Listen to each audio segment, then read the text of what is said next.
तोङेन तस्मै श्री गुरुवे नमः।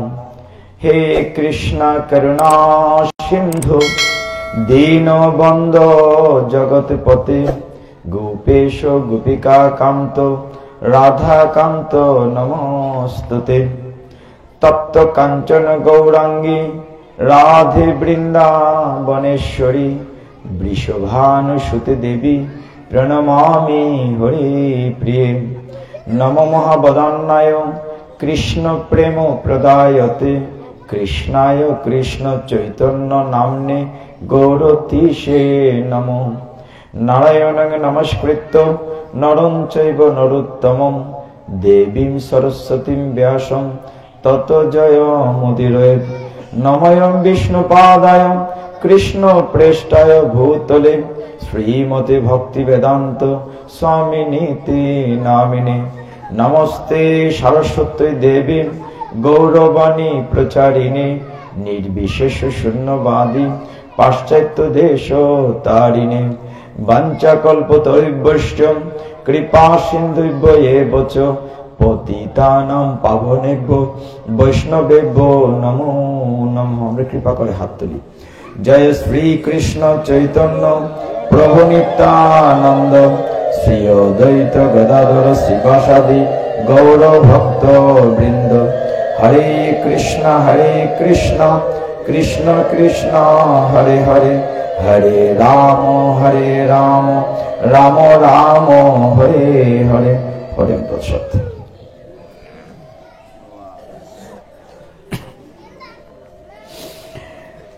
सकल भक्तबिंदेर रातुल चरणे आमी ज्ञानहीन विद्याहीन बुद्धिहीन नराधम आभूमिনত दंडवत प्रणिपात निवेदन करছি। আমায় ক্ষমা করবেন ভুল ত্রুটি। আমি আপনাদের সন্তান, আমার বাড়ি হবিগঞ্জ। ভগবান কিভাবে ভক্তদের রক্ষা করেন এটা আমরা আপাতত আমি বুঝি না, আমাদের মেধায় কোলায় না।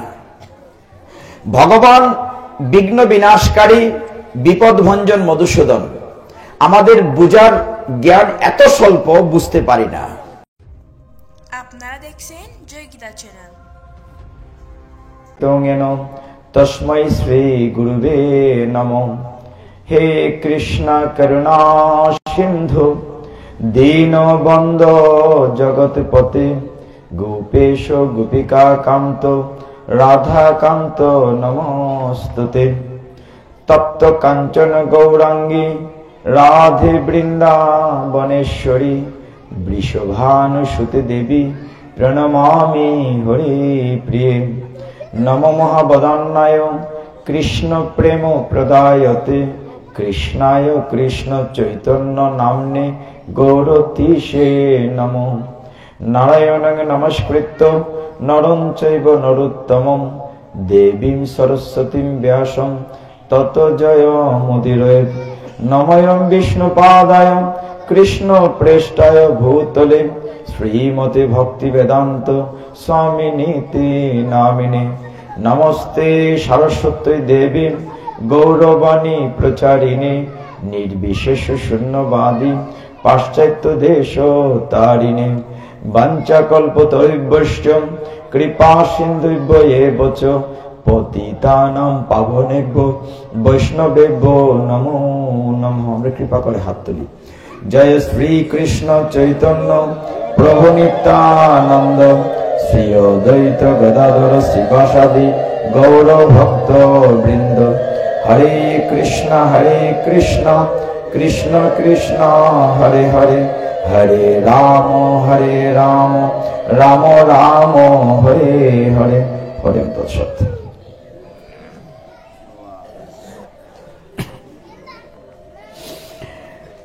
सकल भक्तबिंदेर रातुल चरणे आमी ज्ञानहीन विद्याहीन बुद्धिहीन नराधम आभूमिনত दंडवत प्रणिपात निवेदन करছি। আমায় ক্ষমা করবেন ভুল ত্রুটি। আমি আপনাদের সন্তান, আমার বাড়ি হবিগঞ্জ। সর্বোপরি এখানকার যারা ময় মুরব্বিয়ারা আছেন সকলে আমার শ্রদ্ধাভাজন পরিচিত জন। পিছনে যে ছোট্ট ময়নারা কথা বলছো, কথা বলবে না। উৎসব কমিটির যারা আছেন সকলের কাছে বিনীত অনুরোধ করব কিছুটা সময়ের জন্য আপনার বাচ্চাদেরকে একটু কন্ট্রোল রাখবেন। হরে কৃষ্ণ। তো গীতার শুরুতে যে কথাটা বলতে চেয়েছিলাম যে ভগবানের ইচ্ছে ছাড়া গাছের একটি পাতাও নড়ে না, এই জায়গাটি বিশ্বাস করতে হবে। এই কারণে আচ্ছা, আমরা ভগবান বিশ্বাস করি কিনা এটাকে দেখি। কালকে গেছিলাম এক জায়গায় পাঠে, বিশ্বাসের খুঁটিটা বড় নড়বড়ে দেখলাম। আচ্ছা, আপনারা ভগবান বিশ্বাস করেন? মা, ভগবান আছেন? বিশ্বাস করেন? বিশ্বাস করেন। তাহলে একটু প্রমাণ করে বিশ্বাস করেন কিনা গোবিন্দকে। আপনাদের প্রত্যেকের ঘরেই ঠাকুরের একটা জায়গা আছে, ছোট হোক বড় হোক, বিগ্রহ গোপালের না হয় একটা ফটো আছে, তো সবার ঘরে আছে না? মা আছে। সবার ঘরেই রাধা গোবিন্দই থাকুক, গোপালই থাকে, একটা কিছু আছে। তখন সারা বৎসর ভগবানের ফুল তুলসী দিচ্ছেন, সেবা পূজা করছেন। পিতাজি আপনি একটু ওই পাশে যান, মাতাজি রেখে দেখছেন আপনার জন্য। তো প্রত্যেকের ঘরেই ভগবানের চিত্রপট বা বিগ্রহ গোপাল বা রাধা গোবিন্দ আছেন, সারা বৎসর সেবা পূজা করছেন। কিন্তু বাস্তবে আমরা দেখি কি, হঠাৎ যদি কারো বাড়িতে কোনো বিপদ হয়, অসুখ বিসুখ মারাত্মক একটা কিছু হয়, দৌড় বিপদ নাসির বাড়িতে, মা গো বিপদ নাসির মানসা হলাম, তাড়াতাড়ি বালা করে দেব। আর গড় বইয়া গোবিন্দ গোপাল দেখলানি তামসা, সারা বছর আমার পূজা করলো, আর একটা দৌড় মারে আরেক বেডির দ্বারে। ঠিক কিনা? হয়তো আসে, ঠিকই আছে। তাহলে ভগবানের প্রতি বিশ্বাসটা শক্তই না দুর্বল? দুর্বল। তো এই দুর্বলতাটা কাটাতে হবে, ভগবানের প্রতি বিশ্বাসটা সুদৃঢ় থাকতে হবে। দেখুন, ভগবানকে আমরা বলছি যে সুপার প্ল্যানার, ভগবানের ইচ্ছায় সবকিছু হয়। একটি বাস্তব কাহিনী বলি, ভগবান কিভাবে ভক্তদের রক্ষা করেন, ভগবান কিভাবে তার প্ল্যানে চলেন আমরা বুঝি না, এজন্য আমরা কষ্ট পাই। একবার এক মন্দিরে একজন ভক্ত, প্রচন্ড ভক্ত ভগবানের, কিন্তু তার ডিউটিটা ছিল ঝাড়ু দেওয়া। কি কাজ করতেন মন্দিরের? ঝাড়ু দিতেন। বড় বড় মন্দিরে বলা হয়ে থাকে, ইসকন প্রতিষ্ঠাতা ছিল প্রভুপাদ বলতেন, যিনি মন্দিরে ঝাড়ু দেন তিনি হচ্ছেন সবচেয়ে বড় প্রচারক। বড় প্রচারক কেন?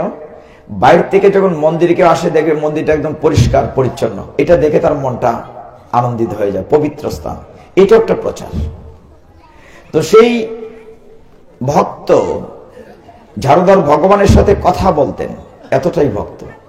তো একদিন ভগবানকে বলে, ভগবান তুমি যে সারাদিন কালে এরকম দাঁড়িয়ে থাকো, আমার ইচ্ছে করছে একদিন তোমার জায়গায় দাঁড়াই। ভগবান বলে, ঠিক আছে, তোমার মনোবাঞ্ছা পূর্ণ হবে, তবে কথা হচ্ছে আমি যে দাঁড়াইয়া থাকি, তুমি যদি দাঁড়াইয়েই থাকো কথা বলতে পারবে না। তোমার সামনে যা কিছু ঘটনা ঘটুক তুমি শুধু দেখে যাবে, কিন্তু কথা বলতে পারবে না। যদি এই শর্তে রাজি হও তাইলে তোমাকে দেয়া যাবে। তো পরিচ্ছন্নতা কর্মী ভক্ত ভগবানের সাথে কথা বললেন। তখন ভগবান বলে, ঠিক আছে, তুমি কালকে আমার জায়গায় আর আমি তোমার জায়গায়। পরদিন যথারীতি সেই পরিচ্ছন্নতা কর্মী ভক্ত ঝাড়ুদার ভগবানের কাছে গেছে, ভগবানের অলৌকিক শক্তিতে ভগবানের রূপ ধারণ করে দাঁড়িয়ে আছে, আর ভগবান ঝাড়ুদারের ঝাড়ু নিয়ে মন্দির মার্জন করছে। হরি বল। ভগবান কিভাবে ভক্তদের রক্ষা করেন এটা আমরা আপাতত আমি বুঝি না, আমাদের মেধায় কোলায় না। ভগবান বিঘ্ন বিনাশকারী, বিপদ ভঞ্জন মধুসূদন, আমাদের বুঝার জ্ঞান এত স্বল্প, বুঝতে পারি না। ঝাড়ুদার যিনি ছিলেন পরিচ্ছন্নতা কর্মী, তিনি ভগবানের জায়গায় দাঁড়িয়ে আছেন। এইবার শুনুন আসল ঘটনাটি। সকালবেলা ওই মন্দিরে একজন দরিদ্র লোক গিয়েছে, অতিশয় দরিদ্র, কন্যা দায়গ্রস্ত পিতা, ভগবানের কাছে কাঁদছে, হে ভগবান যদি আমাকে কিছু অর্থ দিতে, আমার মেয়েটাকে আমি সৎ পাত্রে দান করতে পারতাম। কন্যাদায়গ্রস্ত পিতা ভগবানের কাছে কাঁদছে, অজর দ্বারাই ভগবানের কাছে প্রার্থনা করছে, শুয়ে শুয়ে কাঁদছে। কিছুক্ষণ পরে এক ধনাঢ্য ব্যক্তি, বিরাট পয়সাওয়ালা ব্যবসায়ী, তিনি ব্যাংক থেকে কয়েক লক্ষ টাকা তুলে ওই মন্দিরে গিয়েছেন। মন্দিরে ব্যাগটা রেখে ভগবানকে প্রণাম করছেন। প্রণাম করে ওই ধনাঢ্য ব্যক্তি ভুলবশত ব্যাগটা রেখে গাড়িতে উঠে চলে গেছেন। দাঁড়িয়ে যে আছেন তিনি কিন্তু ভগবান না, ঝাড়ুদার ভগবান রূপী। তিনি দেখছেন, কিন্তু কথা বলা নিষেধ। বলছে তুমি দেখতে পারবে, কথা বলতে পারবে না। তো এই ভদ্রলোক ধনাঢ্য ব্যক্তি ব্যাগ রেখে চলে গেছেন। এখন দরিদ্র ব্যক্তি, যিনি কন্যাদায়গ্রস্ত পিতা, চোখ খুলে দেখেন তার সামনে বিরাট এক টাকা ভর্তি ব্যাগ। বাহ, ভগবান কত কৃপালু, চাইতে না চাইতে সাক্ষাৎ নগদ টাকা দিয়ে দিয়েছেন। তো তিনি ব্যাগটি নিয়ে বাড়ি চলে গেলেন। মা, কথা বলছি কেন? ইশারায় ইশারায়, কথা বলবেন না। ধনাঢ্য ব্যক্তি গাড়ি করে বাড়ি চলে গেলেন। আর ওই গরিব লোকটি, কন্যাদায়গ্রস্ত পিতা, ব্যাগ ভর্তি টাকা পেয়ে মহানন্দে ভগবানকে প্রণাম করতে করতে বাড়ি গেল। কিছুক্ষণ পরে আরেকজন যাত্রী মন্দিরে এলেন। তিনি 2 দিন পরে জাহাজে করে বিদেশ যাবেন চাকরি করতে। উড়োজাহাজ, বিমান, ফ্লাইটে যাবেন, ডেট ঠিক করা আছে। তিনি মন্দিরে এসে ভগবানকে প্রণাম করে, ভগবান আমার যাত্রাটা যেন সফল হয়, যেতে পারি। ওইদিকে ওই ধনাঢ্য ব্যক্তি বাড়িতে গিয়ে দেখে গাড়িতে তার ব্যাগ নাই। আরে কোথায় রাখলাম? মনে পড়লো আমি তো থেমেছিলাম মন্দিরে। মন্দিরে ফিরে এসেছেন, এসে দেখলেন একটা লোক প্রণাম করতেছে, সুন্দর সুঠাম দেহ, বিদেশ যাবে। এসে বলে, তুমি নিশ্চয় আমার ব্যাগ নিয়েছো, মন্দিরে তার কেউ নাই। বেটা চুপ, আমার ব্যাগ দাও। তো লোকটি বলছে আমি চুরি করিনি। বলার সাথে ধনাঢ্য ব্যক্তি পুলিশে ফোন দিয়েছেন। ওনার তো অনেক প্রভাব প্রতিপত্তি, পয়সাওয়ালা মানুষ। পুলিশ এসছে, তাকে ধরেছে। সে যতই বলে আমি চুরি করিনি, বলছে মন্দিরে তো তুমি ছাড়া কেউ নাই, অতএব ব্যাগ তুমি নিয়ে লুকিয়ে রেখেছো। খুব মারধর করে পুলিশের গাড়িতে উঠিয়েছে। আর ওই যে ঝাড়ুদার ভগবান সে দাঁড়িয়েছে, এত খিটিমিটে খাইতেছে যে কতটা অন্যায় হচ্ছে। মানে এই লোকটা চুরি করেনি, অথচ চুরির শাস্তি মাথায় নিয়ে পুলিশের বাড়ি খাচ্ছে। কিছুক্ষণ পরে ওই লোকটিকে জেলে পুরে দেয়া হলো। ধনাঢ্য বাড়ি গেলেন, মামলা ঠুকে দিলেন টাকা বের করার জন্য। সন্ধ্যা হয়ে গেল, 12 ঘন্টা ডিউটি শেষ। ভগবান এসে বলেন কি অবস্থা? বলে তাহলে আমরা আবার বদলে যাই, আগের মতো হয়ে যাই। বলে বদলা বদলি পরে আগে আমার কথার উত্তর দেন। আমি খুব কষ্টে নীরব দাঁড়াই দিছি। আপনার রাজ্যে তো অন্যায় হইতেছে আপনার সামনে, কিন্তু আমি কথা বলতে পারতেছি না, কেমন কষ্ট লাগতেছে। আমি সাক্ষাৎ নিজের চোখে দেখতেছি টাকা নিচে গরিব বেটায়, আর ওই লোকটারে বন্দি করে পুলিশে মারি দিতেছে। এটা কেন হয়েছে? তুমি নাকি বিপদ ভঞ্জন মধুসূদন, মানুষকে বিপদ থেকে রক্ষা করো, মানুষ দিয়ে উল্টা বিপদে ফেলাইছো তুমি। তখন ভগবান বলেন শোনো, প্রথম লোকটার টাকার দরকার ছিল, গরিব মানুষ, কোনো না কোনো ভাবে তাকে টাকার ব্যবস্থা করে দিতে হবে। ওই আরেকটা লোকেদের টাকার ব্যবস্থা করেছে বলে বুঝলাম এটা, কিন্তু এই লোকটা যে আবার গেল আবার আইলো, কি ঘটনাটা ঘটলো? বলে তুমি জানো না, আমি ভগবান অন্তর্যামী, আমি সমস্ত কিছু দেখছি। ধনাঢ্য ব্যক্তিটি যখন ব্যাংক থেকে টাকা নিয়ে বেরিয়েছিল, তার পিছনে হাইজ্যাকার লেগেছে তাকে টাকাটা মেরে নিয়ে যাওয়ার জন্য। মন্দির থেকে যদি ব্যাগটাকে না রেখে যাইতো, তাহলে তাকে মেরে ফেলতো টাকা নেওয়ার জন্য। এই জন্য ব্যাগটা রেখে তার আমি বাঁচিয়েছি, তাকে মারি নাই। বলুন ঠিক আছে, এটা বুঝলাম, তাকে বাঁচিয়েছেন। কিন্তু টাকা যে নিল আরেক লোকে, শাস্তি পেল আরেক লোকে। ভগবান এটা তোমার কি প্ল্যান? নিরপরাধ লোক চোখের সামনে দেখলাম, সে ব্যাগ ধরেই নাই, সে জেলে আছে। বলে জেল থেকে ছেড়ে দেবে 2 দিন পরে, প্রমাণ হবে। বলে ঘটনাটা বলেন কি হয়েছে? ভগবান দেখেন, সে যে বিমানে যাবে 2 দিন পরে খবর নিয়ে জানবেন ওই বিমানটা ক্রাশ হবে, অ্যাক্সিডেন্ট করে বিমানটা বাস্ট হয়ে যাবে। আমি লোকটার জীবন বাঁচিয়েছি। যদি এখান থেকে ধরে নিয়ে জেলে না রাখি, সে ফ্লাইটে যাবে এবং অ্যাক্সিডেন্ট করে ক্রাশ হয়ে মারা যাবে। হরি বল। এইভাবে ওর জীবন আমি রক্ষা করেছি। এই হচ্ছেন ভগবান। ঠিক ওই জায়গাটা আমরা বুঝি না। আপাত দৃষ্টিতে দেখি, হায় রে ভগবান, অমুকরে দিয়ে শব্দ লাইতেছে, আমার দিয়ে কিচ্ছু দেব না। তিনি ঠিকই দিবেন আপনার কর্ম অনুযায়ী, চাইলেই হবে না, চাওয়ার কিছু নাই। ভগবান তো 2 হাত দিয়ে দেওয়ার লাগে দাঁড়াই রইছে। ভগবান তো কৃপা সিন্ধু, করুণা সিন্ধু। কিন্তু ভগবানের উপরে আমাদের বিশ্বাসটা যদি সুদৃঢ় না থাকে, গীতা তো আলোচনা করবই, গীতা পাঠ করে কি হবে? ভগবানকে তাকে বিশ্বাস করতে হবে, ভগবানের কাছে আত্মসমর্পণ করতে হবে। দেখুন, আমরা আরেকটা বিষয় বুঝি না, ওই ক্ষেত্রে গিয়ে ভগবান এমন প্ল্যান করে করেন, ভগবান আমাদেরকে খাওয়ান, ভগবান আমাদেরকে পড়ান, ভগবান চলান, এই জায়গাটা বিশ্বাস করি না কখনো কখনো। আমরা মনে করি আমি রোজগার করি, আমি খাই। সবাই সবাই ম্যাক্সিমাম।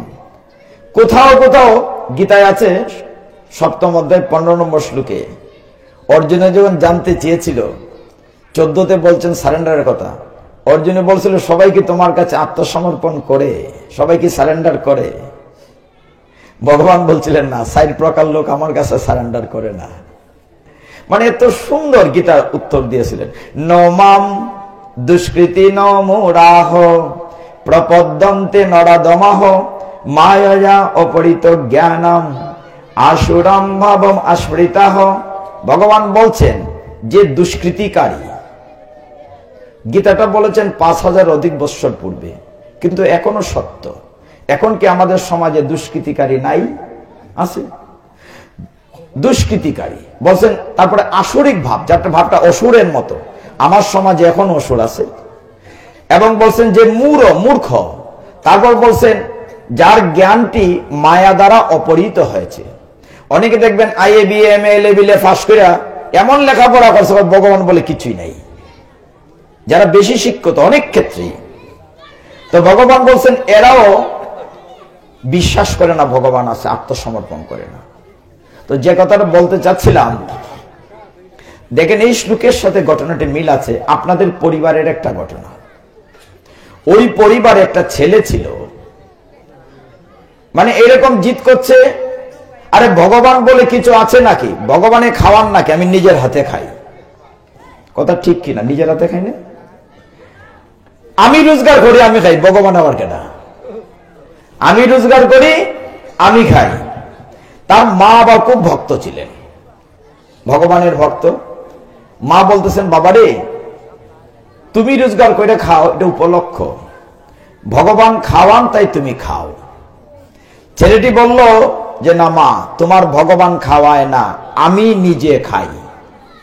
বাস্তব কথা, কিন্তু আমি নিজে খাই, তোমার ভগবান আমাকে খাওয়ান না। এটা 2 রকম উদাহরণ আছে। আপনি চাইলেই খাইতে পারবেন না, নাইলে ব্রহ্মাজি কি বলতেন যে ভুজন গমন বাণী, ব্রহ্মা বলেন জানি কি না জানি। মনে করেন মা, আপনি একদিন রান্না করে আমাকে দিয়েছেন, বা আপনার সন্তানকে থালাটা দিয়েছেন খাবার জন্য, এইটা তার নাও হতে পারে। নিয়ে দিচ্ছেন সময় এটাতে একটা টিকটিকি বা একটা ময়লা কিছু পড়তে পারে, ফেলে দিতে পারেন। মুখে নিয়েছেন, বিন লেগে ফেলে দিতে পারেন। গিলে ফেলেছেন, বমি হয়ে বেরিয়ে আসতে পারে। ভগবান না ছেলে আপনি খাইতেও পারবেন না। কিন্তু ওই ছেলেটা বিশ্বাস করছে না, সে বলছে আমি খাই, ভগবান খাওয়ায় না। তার মা খুব পিড়াপিড়ি করছে, বাবা বিশ্বাস করো, ভগবান খাওয়ান। ছেলেটি বলছে না, তোমার ভগবান খাওয়ায় না, আমি আজকে প্রমাণ করব। ছেলেটিকে প্রচন্ড জিদ করেছে মায়ের সাথে। জিদটি কেমন? বলছে আমি আজকে খাবো না, দেখি তোমার ভগবান আমারে কেমনে খাওয়ায়। চ্যালেঞ্জ তোমার ভগবানের সাথে। আমরা মাঝে মধ্যে চ্যালেঞ্জ করি, অনেকেই ভগবানের সাথেও চ্যালেঞ্জ করি। ছেলেটি বলছে মা আমি আজকে খাবো না, দেখি তোমার ভগবান কি করে খাওয়ায়। সারাদিন খায় নাই। তার মা বলছে খাইলে রে বাবা, মায়ের মন তো ছেলেটা খাইছে না সারাদিন। কোন আমি খাবো না, দেখি তোমার ভগবান কি করে খাওয়ায়। দিন গিয়ে সন্ধ্যা, মার যন্ত্রণায় ঘর থেকে বেরিয়ে গেছে গা। ও কইছে আজকে খাইতাম না, খাইতাম না, খাইতাম না, দেখি তোমার ভগবান কেমনে খাওয়ায়। গেছে পাশের জঙ্গলে, পাহাড়ি এলাকায় নিরিবিলি একটা গাছের উপরে উঠে ছেলেটি বসে আছে, দেখি তোমার ভগবান কেমনে খাওয়ায়। হঠাৎ দেখে অনেক লোকজন এখানে, গাছের নিচে একটু খোলা জায়গা, বিকেলে এসছিল হয়তো পিকনিক করতে, তারা রান্না বাড়া করছে, সুন্দর পোলাও গ্রাম বাইরিছে, একটু ক্ষুধাও লাগে, খাইতে ইচ্ছা করে, আবার হয় না জিত করছি চ্যালেঞ্জ ভগবানের সাথে আজকে খাইতাম না। যেই ওই পিকনিকের পার্টি খাইতে শুরু করবে এমন সময় পাহাড়ে তো জঙ্গল, হঠাৎ হালুম বাঘের আওয়াজ। বাঘের আওয়াজ পাইয়া সব দৌড়াইয়া পলাইয়া গেছে গা। সমস্ত খাবার পড়ে আছে, সব পলাই গেছে। এ কিন্তু গাছ থেকে সব দেখতেছে, ক্ষুধাও লাগছে, কিন্তু চ্যালেঞ্জ আজকে খাবো না, মা দেখি তোমার ভগবান কেমনে খাওয়ায়। রাত্রির বেলা গাছে আছে, হঠাৎ শুনে হারে রে রে রে ডাকাইতের দল, বিরাট ডাকাইতের দল কোথাও ডাকাতি করতে যাবে, এই দিক দিয়ে যাচ্ছে, গাছ থেকে সে দেখতেছে। ডাকাতির যে দল আছে, পড়ার গন্ধ দিচ্ছে, অনেক খাবার দেখছি তো, ভর্তি খাবার, প্লেটে খাবার, দেখে ওরা খাইতে চাচ্ছে। ডাকাতের যে লোকজন ছিল, যেটু খাইয়া নেই, হঠাৎ ডাকাতের সর্দারে বলছে, ঠেরো ঠেরো, থামো, এমনি খাইও না, এই বনের ভিতরে তো খাবার আছে, এটাতে একটা সন্দেহ আছে। বোধহয় আমাদের রাজা খাবারের মধ্যে বিষ মিশাইয়ে এখানে ফাইতে রাখছে, আমাদেরকে খাইয়ে যেতে মইরা জায়গা। খুঁজো খুঁজো, নিশ্চয়ই রাজার একজন লোক এখানে আছে, নিশ্চয়ই আমাদেরকে মেরে ফেলার জন্য একটা ট্র্যাপ ছাপ পেতেছে। এখন সবাই খুঁজতেছে, সর্দারে কইছে খাইও না, আগে দেখো। এখন সর্দারের কথায় খুঁজতে খুঁজতে বড় লাইট জ্বালাই দিয়ে গাছের উপরে এক বেটা, এই পাইছি, নামাও তারে, এই নিশ্চয়ই রাজার লোক, বেটা বিষ মিশাইয়ে রাখছে খাবার আমাদের মারার জন্য, এই তুমি আগে খাও। আমি খাবো না, এত খাবো না, কইছে মার সাথে ভগবানের চ্যালেঞ্জ, আমি খাবো না, খাবো না। যেই কইছে খাবো না, আমাদের সন্দেহ হয়েছে নিশ্চয়ই বিষ আছে। গাটটার ধরছে, সর্দারে লাঠি দিয়ে ফিটাইয়া, বেটা আমার মারবার লাগে কেন, হ্যাঁ বিষ, আগে তুই খা। ঘাড় দইরা ঠাওয়াইয়া মাইরিয়া খাওয়াইছে। এরপর দেখে মরে না, তখন সবাই খাইছে, যা মাইর দিয়েছে। আর বাড়িতে যাইতে যাইতে উঙ্গাইতে উঙ্গাইতে ল্যাংড়াইতে ল্যাংড়াইতে, ও মা গো, ও মা গো, তোমার ভগবান আছে। ওই তো খাইলাম, ডাকাইতে রাতে মাইর খাইয়া খাইলাম, তো তোমার ভগবান ঠিকই খাওয়ায়। মানে ওই তো খাইলাম, লাঠির গোটা মাইর খাইয়া খাইলাম, ভগবান ঠিকই খাওয়ায়। এই কথাটা কেন বলছি, আপনার শুরুতে কিন্তু বিশ্বাসের দুর্বলতা হয়েছি। কালকেও গেছিলাম পিআই, ওইখানেও ওই কথাটা বলছিলাম যে আমাদের বিশ্বাসের খুঁটিটা দুর্বল। ওই যে বাঁশের আর দিছে, এটা একটু ডিল হয়েছে গা, একটু সত্য করতে হইব। ভগবানের উপরে বিশ্বাস রাখেন, ভগবান আপনাকে বিপদ থেকে রক্ষা করবেন। ভগবান কথা দিয়েছেন গীতায়, কি বলেছেন? অর্জুনকে দিয়ে তিনি প্রতিজ্ঞা করিয়েছেন, প্রতিজ্ঞা করে ঘোষণা দিতে বলেছেন। নবম অধ্যায়ের 31 নম্বর শ্লোকে আমরা একটু পরে সেখানে যাই, তাহলে নবম অধ্যায় থেকে আলোচনা করি। 4 নং 36 তো কোন অধ্যায় নাই, নবম অধ্যায় বলে। নবম অধ্যায়ের নাম গীতার রাজবিদ্যা রাজযোগ। Very good. ইদানিং খুব ভালো লাগে যে ছোট ছোট গীতা স্কুল হয়েছে, বাচ্চারা রিয়াক্ট করে খুব ভালো লাগে। দুঃখের, এখানে তো আনন্দের কথা, কোথাও কোথাও দুঃখের কথা আছে। মুরব্বীদেরকে বলি, কয়েকদিন আগে গেছিলাম পাহাড়পুর চিনেন তো, 12 থেকে 14,000 মানুষ হবে। যে বললাম গীতা কয়জনে পড়েন হাত তুলেন, আর 10টা হাত, এর বেশি না, 12,000 মানুষ হবে। সকলেরই, মানে ওইখানকার লোকের অনেকেরই ধারণা গীতা থাকবে সিংহাসনে, লাল কাপড় দিয়ে ফেসাইয়া, তুলসী চন্দন দিয়ে সরাট পরবো, মল্লে পরে বুকের উপরে দিব, আর গীতায় হেলিকপ্টার করে স্বর্গে দিব গিয়া। নেভার, কখনো সেটা সম্ভব না। গীতা পড়তে হবে, গীতা হতে হবে। গীতার মতো সোজা কোনো গ্রন্থই নাই, ঠিক না মামনি?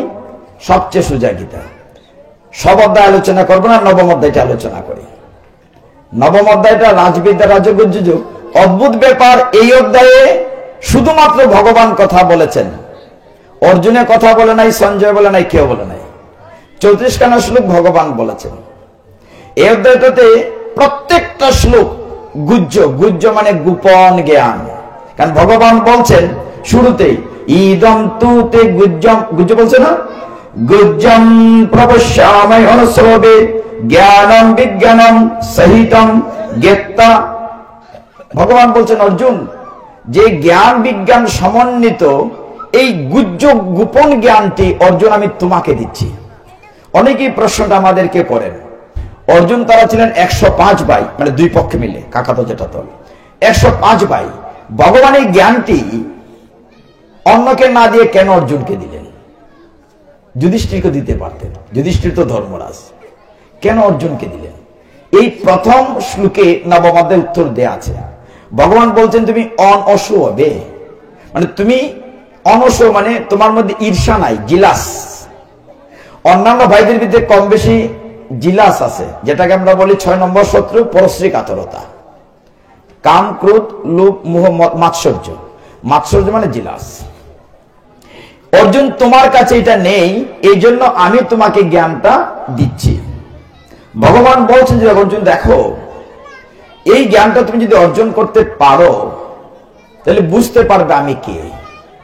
এই অধ্যায়ে ভগবান বলছেন অবজানন্তি মামূঢ়া মানুষান্তনম আশ্রিতম, যে একজন মোরা বা মূর্খ ব্যক্তি, এই যে আমি মানুষের রূপ ধারণ করে দাপর যুগে লীলা করছি, যারা আমাকে মানুষ মনে করে তারা মূর্খ।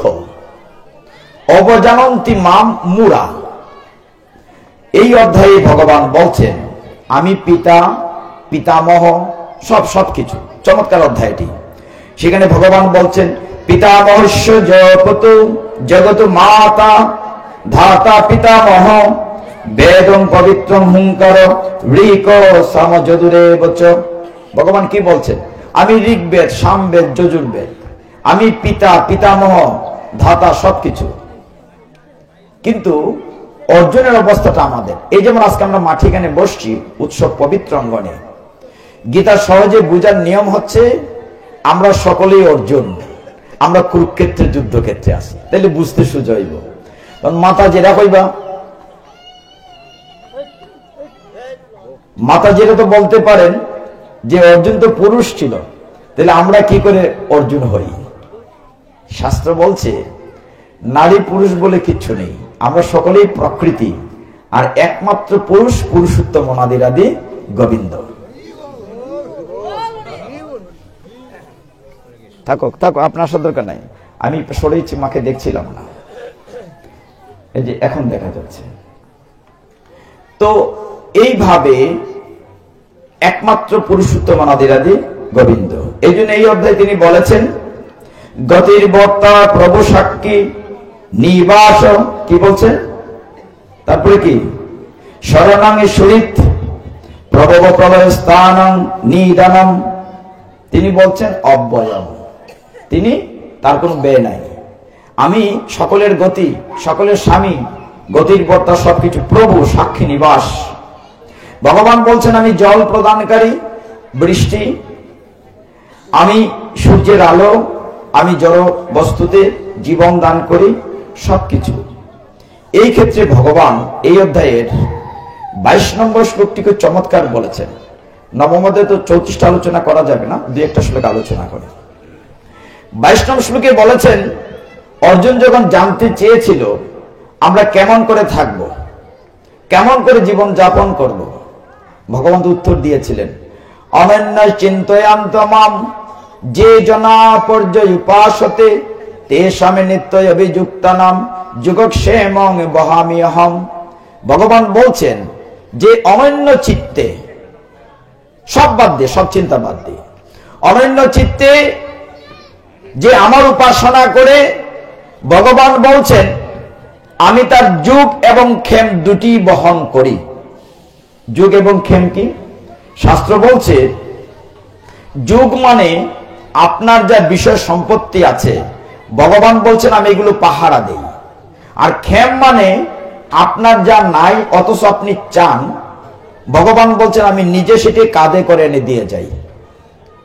তার মানে এই শ্লোকের অর্থ দাঁড়াচ্ছে ভগবান বলছেন আমি ভক্তের সমস্ত দায়িত্ব নেই, তার খাওয়া পড়া চলা সবকিছুর দায়িত্ব কে নেন?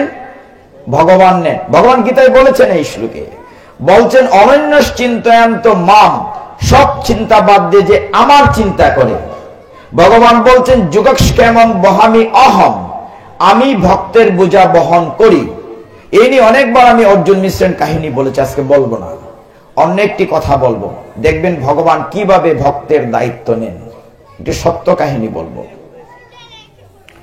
ভগবান বলছেন যে অনন্য চিত্তে আমার ভাবনায় থাকে, আমি তার সমস্ত দায়িত্ব নিয়ে খাওয়া পড়ার নেই। আপনারা যারা পুরীতে গিয়েছেন, জগন্নাথের পুরীতে, অনেকে এখানে আছেন তীর্থযাত্রায় গিয়েছেন, এই ছোট্ট মনারা কথা না বলি তো জগন্নাথের পুরীতে, এটা উড়িষ্যা পড়েছে, উড়িষ্যাতে জগন্নাথের মন্দির থেকে বেশ কয়েক মাইল দূরে একটি গ্রাম আছে, জায়গাটির নাম হচ্ছে যাজপুর। কি বলেছি? যাজপুর। সেখানে যাজপুরে মাহান্তি নামে একজন দরিদ্র লোক বাস করতেন। মাহান্তি, কি নাম বলেছে? মা শোনা যায় পিছন থেকে? হরি বল, সবাই বলেন তো একটু হরি বল। হরি বল, হরি বল, হরি বল। এই ঠিক আছে। পাটের আসরে কলির দুইটা মেয়ে ঢুকে, বুঝছেন, উঙ্গানি আর গুমানি। কোন সময় ঠুকর মার বললে হরি বল কয়েছে, বুঝছেন? কইলাই সাতলফারের কথাটা একবার গেছে। সাতলফার তো চিনি নই, মেঘনা নদীর পারে। সাতলফার উৎসবে গেছি, ওইখানে এরকম না 10-12 হাজার মানুষ, বিশাল প্যান্ডেল, কুয়াশা বৃষ্টির মতো ফুটা ফুটা পড়তেছে। তো অনেকে জিমানি আয়, স্বাভাবিক। কলির দুইটা মেয়ে ঢুকে পাটের আসরে, ওই কোনার থেকে এক মাতাজি আমার দিকে চাইতেছে, কইতাছে হ্যাঁ হ্যাঁ কমলার মা, হ্যাঁ নিজে তো যাইবো কমলার মা লইয়া যাইব, মানে ঘুমে ধরে লিছে আর কি। ওই কোনা আবার আমার দিকে চাইতেছে, কোনাতে আছে হ্যাঁ হ্যাঁ কমলার মা। আমি দেখে লাইছি, দেখে যে মাতাজি আপনি জান, আপত্তি নাই, কমলার মারে থইয়া যাই। তো ব্যাপার হয়েছে আপনারা যান, বাচ্চা কাচ্চা, আমার আপত্তি নাই, কমলার মারে থইয়া যায়। তো যাই হোক, ব্যাপারটা হয়েছে যে এই সময়টা যদি আজকে পাঠে না আসতেন, ঘরে বসে তো সময়টা যাইতো না মা। ওই টেলিভিশনের সিরিয়াল দেখতেন, আর নয় ইগরের লবণ ইগরও দিতেন, আর নয় আড্ডা সাড্ডা দিতেন। আইয়াই যখন ফরছেন কিছুটা সময় মনোযোগ দিয়ে ভগবানের কথা শ্রবণ করেন। কারণ হয়েছে দেখেন, আমাদের দেহটা পরিষ্কার করার জন্য সাবান আছে, দামি দামি সাবান, হ্যাঁ লাক্স আছে, কত দামি সাবান আছে, কিন্তু ভিতরে যে একটা আছে, এটা তো 2 বার লাগে সাবান নাই। চৈতন্য মহাপ্রভু কি বলছেন? চেতদর্প মার্জনম ভবদ মহাদাবান্নি নির্বাপন। আপনি ঘরে যে আয়না আছে, আয়নার সামনে যখন সাজুগুজু করেন, আয়নাটা পরিষ্কার থাকলে চেহারাটা চকচক দেখা যায়।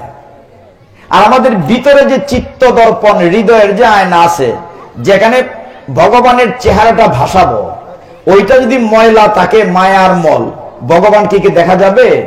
যাবে না। ওই হৃদয়ের আয়নাটি পরিষ্কার করতে গেলে কান দিয়ে ভগবানের কথা ঢুকতে হবে, তবেই হৃদয়ের আয়নাটি পরিষ্কার হবে, এবং তখনই আপনি ভগবানের কথা মন দিয়ে শুনতে পারবেন। আর ছোট্ট বাচ্চাদেরকে কেন কন্ট্রোল করতে বলি? এই প্রোগ্রামটা সারা পৃথিবীর লোক দেখছে আজকে, এই বললা এই মন্দিরের উৎসবটি, কিন্তু ছোট বাচ্চাদের কণ্ঠ খুব ক্ষীণ, ঢুকে যায়। হরি বল। মায়েরা বসুন, যারা এসছেন চুপচাপ বসুন।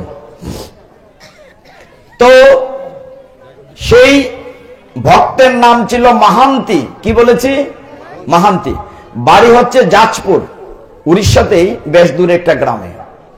প্রচন্ড গরিব, প্রতিদিন ভিক্ষা করে জীবিকা নির্বাহ করে, তার সংসার চলে না, খেয়ে না খেয়ে এক পেটা আধ পেটা করে চলছিল। একবার ওই এলাকায় বৃষ্টি নাই, দুর্ভিক্ষ, ফসল হয় নাই।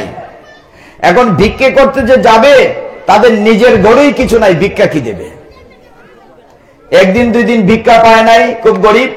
তখন তার স্ত্রী বলল, ওগো এইভাবে থাকলে আমরা তো না খেয়ে মরে যাব, বাচ্চারা তো খাবার পাচ্ছে না, কান্নাকাটি করছে। আমরা কত নম্বর শ্লোকে ছিলাম? নবম অধ্যায় 22 নম্বর। ভগবান বলছেন অনন্য চিত্তে, ওইটার ব্যাখ্যা দিন, মানে সব চিন্তা একনিষ্ঠ ভাবে ভগবানের কাছে ছেড়ে দিলে ভগবান আমার ভরণ পোষণের দায়িত্ব নেন। তো সেই মহান্তি চিন্তা করলো কি করে সংসারটা রক্ষা করে, বাচ্চারা না খেয়ে আছে। তার স্ত্রী বলল, ওগো তোমার কি কোথাও আত্মীয় স্বজন আছে? তার কোনো কোথাও আত্মীয় স্বজন নাই। সে বলল, হ্যাঁ আমার এক বন্ধু আছে উড়িষ্যাতে, নাম হচ্ছে জগন্নাথ। আমার বন্ধু আছে কোথায়? উড়িষ্যাতে। জগন্নাথ মহিলাদের বুঝে নাই, বন্ধুর নাম তো জগন্নাথ, যাও বন্ধুর বাড়িতে। তো স্ত্রী বলে যে চলো না এখনই, বলে না কাল যাবো, বলে না এখনই চলো, বাচ্চাদেরকে বাঁচাতে হবে, না খেয়ে আছে দুদিন ধরে, আমি একটা কোলে নেব, তুমি একটা কাঁধে নেবে। বাচ্চাদেরকে নিয়ে সুদূর পথ হাঁটতে হাঁটতে জগন্নাথের পুরীতে রওনা হয়েছে মহান্তি। যেতে যেতে জগন্নাথের মন্দিরে যখন পৌঁছলেন সন্ধ্যা হয়ে গেছে, ক্ষুধার্ত, পত ক্লান্তিতে শ্রান্ত। এমন সময় দেখেন প্রচুর ভিড়, সন্ধ্যাবেলা মন্দিরের লোক ঢুকছে। যারা জগন্নাথের পুরীতে গেছেন, একটা হলো দক্ষিণের দরজা, একটা উত্তরে একটা দরজা আছে, ছোট দরজা। দক্ষিণের মূল দরজা দিয়ে এখানে 18টা সিঁড়ি আছে, যদিও চৈতন্য চরিতামৃতে বলা হচ্ছে 22 পায়চা, পায়চা মানে সিঁড়ি, কিন্তু সিঁড়ি আছে 18টা। তো ওইদিকে প্রচন্ড ভিড়। মহান্তির স্ত্রী বলল, তুমি বন্ধুর বাড়িতে ঢুকবে না? বলে দেখছো আজকে কত ভিড়, কালকে সকালে যাব, রাত্র হয়ে গেছে, চলো আমরা এই দিকটায় শুয়ে পড়ি। ওই দিকটা মানে জগন্নাথের রান্নার যেদিকে অন্যের ফ্যান, ভাতের মার যে নালা দিয়ে যাইতো, এটা নাম হচ্ছে পাজা নালা। ওরা মারকে বলে পাজা, পাজা নালা।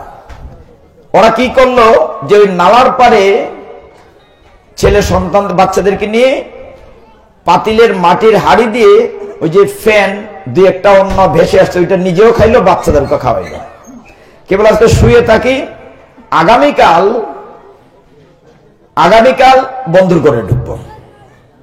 হে ভক্তগণ, ভক্তের অধীন ভগবান। জগন্নাথ চিন্তা করলেন, মহান্তি দূরদেশ থেকে একমাত্র আমার উপর নির্ভর করে এখানে এসেছে, একমাত্র আমাকে বন্ধু সিদ্ধান্ত করে এসেছে, তার কেউ নাই। ক্ষুধায় ক্লান্ত বাচ্চাদেরকে নিয়ে শুয়ে পড়েছে। জগন্নাথের মন্দিরে যারা গিয়েছেন, জগন্নাথের মন্দিরে রান্নাঘরটা যারা দেখেছেন, আমি জানি না কেউ দেখেছেন কিনা, রান্নাঘরে অনেক বিশেষত্ব আছে। ওইখানে যারা গ্যাসের চুলা না, লাকড়ির চুলা, যারা লাকড়ি কাটে জ্বালানির জন্য, বংশ পরম্পরায় তারা শুধু লাকড়ি কাটে। যারা মাটির হাড়ি বানায়, তারা বাবা ছেলে নাতি, তারা শুধু বংশপূর্ণ হাড়ি বানায়। যারা সবজি কোটে, তারা সবজি কোটে বংশ। ওইখানে অদ্ভুত ব্যাপার হলো, জগন্নাথের রান্নাঘরে একটা একটা করে 7টা হাড়ি লাকড়ির চুলাতে বসানো হয়। জগন্নাথ মিষ্টি পছন্দ করেন, সব তরকারিতে মিষ্টি, লাবড়াতেও মিষ্টি, ঝালের ডাইলে সবটাই মিষ্টি। এক হাড়ি রূপে আরেক হাড়ি করে 7টা হাড়ি বসানো হয়, নিচে লাকড়ির চুলা দেয়া হয়। লাকড়ির চুলাতে যখন জগন্নাথের রান্না করা হয়, নিচের হাড়ি না, উপরের হাড়িটা আগে হয়। অলৌকিক, এখনো উপরের হাড়িটা আগে হয়। ওইখান থেকে নামিয়ে জগন্নাথকে ভোগ দিয়ে বিমলা দেবীকে দেওয়া হয়, মানে দুর্গা পার্বতীকে, তারপরে এটা আনন্দ বাজারে চলে যায়। তো সেইখানে মহান্তি ঘুমিয়ে পড়েছে বাচ্চাদেরকে নিয়ে, স্ত্রীকে নিয়ে। জগন্নাথ আর স্থির থাকতে পারলেন না ভক্তগণ, জগন্নাথ ঘুমাচ্ছেন না। পান্ডারা ভগবানকে নিদ্রা দিয়ে চলে গিয়েছে। জগন্নাথ রাত্রিবেলা কি করলেন, নিজের যে ভোগের থালা, সোনার থালা, এটাতে ঘরের যা ছিল পিঠা পায়েস, এইগুলো নিয়ে একটি দরিদ্র ব্রাহ্মণের ভেষ ধরে তিনি বাইরে এসে ডাকছেন, মহান্তি, মহান্তি উঠো, মহান্তি উঠো, তোমার জন্য খাবার নিয়ে এসেছি। এখন মহান্তি তো উঠছে না, ক্লান্ত শুয়ে আছে। মাহান্তি উঠো না, ওঠো। মাহান্তিকে ডাকছেন, কিছুক্ষণ পরে উঠছে না। বন্ধু মাহান্তি উঠো, তবু উঠছে না।